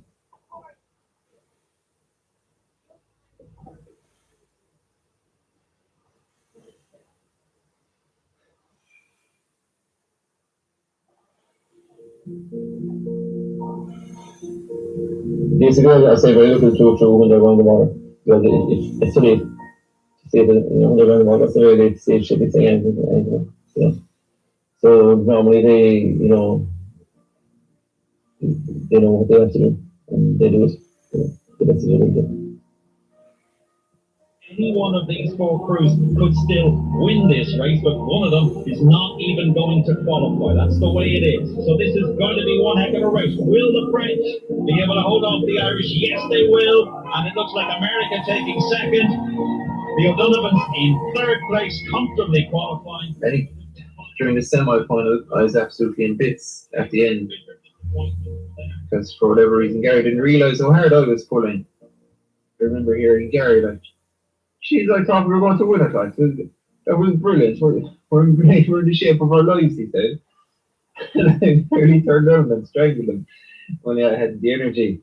But I was like, all right, okay, like he is more to give so for the next round, and like he'll have no reason to kind of hold back in that. There was no point in us looking ahead to the final because we weren't there yet. And now we can look ahead to it and get excited about it and just go as fast as we can. Yeah.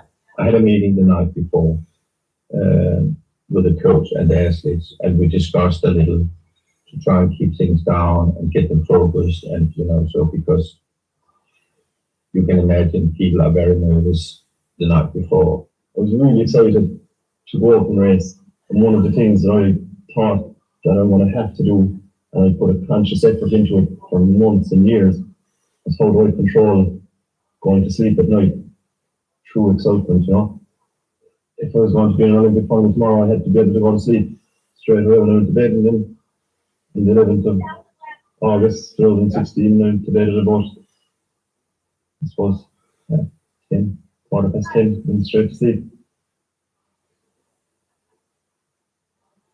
Don't know how we did it on that day. The guys now in the morning of the race, you came down to the boat, before you were asked them how was he, and he said, I'm excited, ready to go. He said, I'm excited, and then he was ready to go. Well, it's the greatest day in the lives of two young men from Skibbereen Rowing Club in Cork. You learn to control your emotions around racing, and because it's an Olympic final, you kind of, if you let that get to your head and start thinking this is an Olympic final, this is so big, you risk overwhelming yourself. So lane 1, Ireland. Lane 2, USA. Lane 3. I said to them, you have to stay in the pack. And that means come out of the start like a rocket. Stay in the pack. Maybe not get in front. It will cost you too much. The French, they've dominated this category for quite some time now. They are the clear favourites. We're much closer to the rest of the group off the start. Had a real good board through the middle. Important for the Irish to stay in touch because they do have a very, very good sprint finish. But you're not doing too much thinking. You're in control of your rowing, your technique, your power output, staying in time with Paul, dealing with the pain, getting to the finish line as fast as we could. The Irish looking very, very strong, very, very composed. Gary O'Donovan just taking a look over to his left. My steam was that they just ran out of energy, and steam at the very end.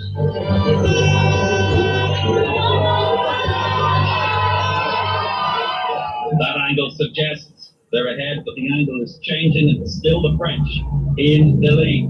There was 250 to go. I knew they were going to take a medal. But one thing about knowing they could take a medal, they have to go on the line. Because things can happen. They can lose an oar, they can break something. France in first place. Ireland in the silver medal position. French are looking over to see how the Irish are going. At the moment, We kind of launched our sprint at the end. It's hard to tell with the camera angle if we did just about overtake the French. Didn't know if we can first or fourth or sitting on waiting or again. it's going to be a huge fast finish. The Irish in second place. It looks like the French just taking it on the line, but it's a silver medal for Ireland.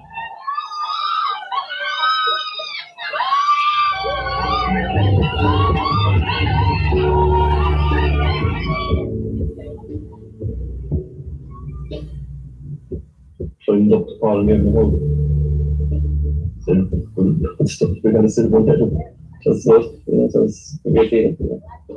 And everything else, other parents and for everybody in the world.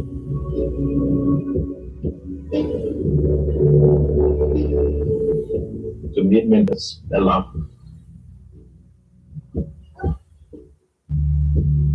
I'm not Irish, but I have passion. You see all the Irish fans, they're still over my like they're so prominent and so much colour and flags and emotion in the audience. That was one of the things that it's indescribable, and it was somewhat emotional. Actually, it was a lot emotional. So mom was in the stands and dad was there, so we got to meet them and give them a hug or whatever. So it was kind of nice. And getting down to the barrier, see them after they collected their medals. Next best thing I got to collecting medal yourself.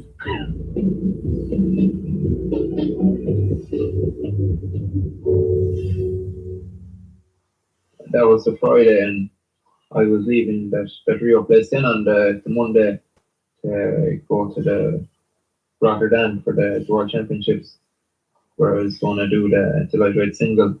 I knew I was after putting in a good year's training and I was in reasonably good condition. What we wanted to do is try and maintain that level of fitness. But he maintained it, and he went out and he just blasted everybody. He's looking at another gear. We thought he was just going to be clinging on, let alone picking it up further and sprinting away. I knew that he was fast enough to do well. But we didn't expect that.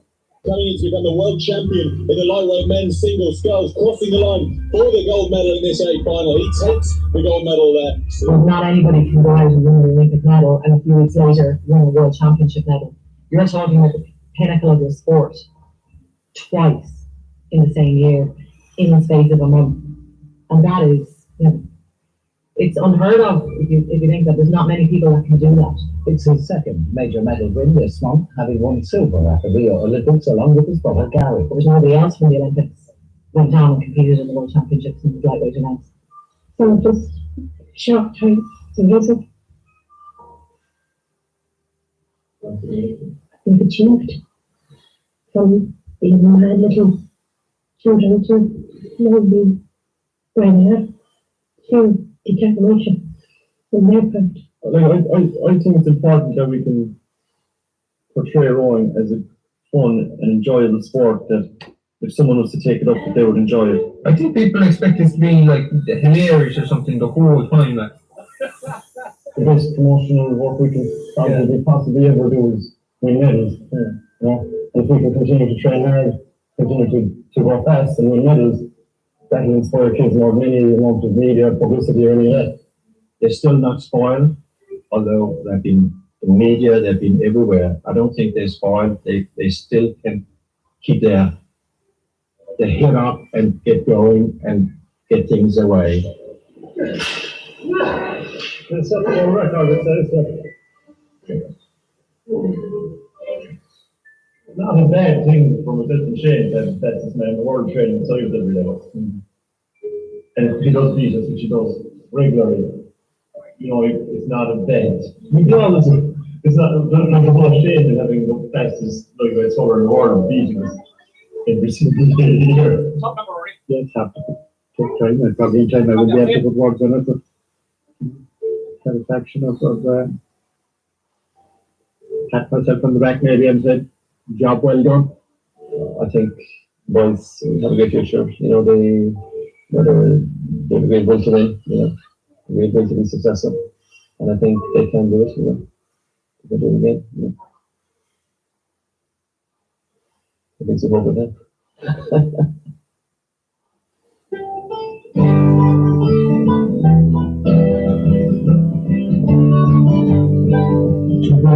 Two rows, Danish Caroline, backwards going forwards, machine spuds, cork steady, pull like a dog, give it full force, sleep like a log, and eat like a horse, 2 heads are better than one.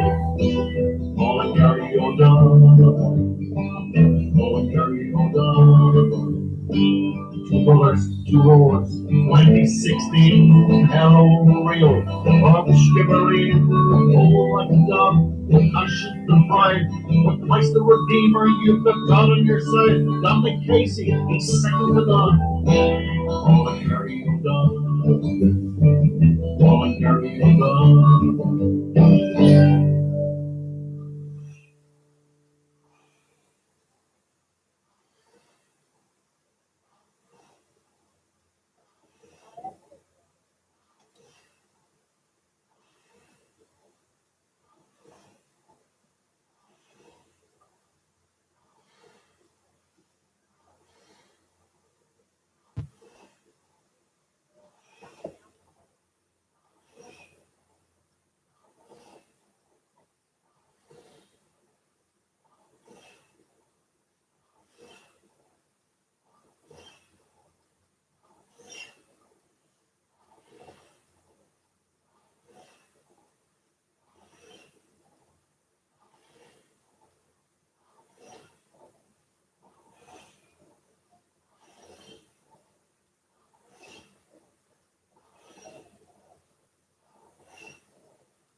Great job. Is that you, Rory?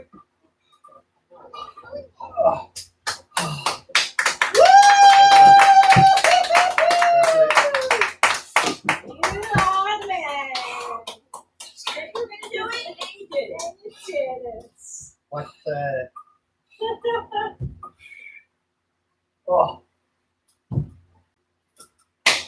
Yeah, you can move. What do you need? Need to go lie down? I saw it's open. You saw Yeah. scalping? All right. Gonna jump straight at the. Oh, hold on. You wanna lay down? No, no, no. Molly.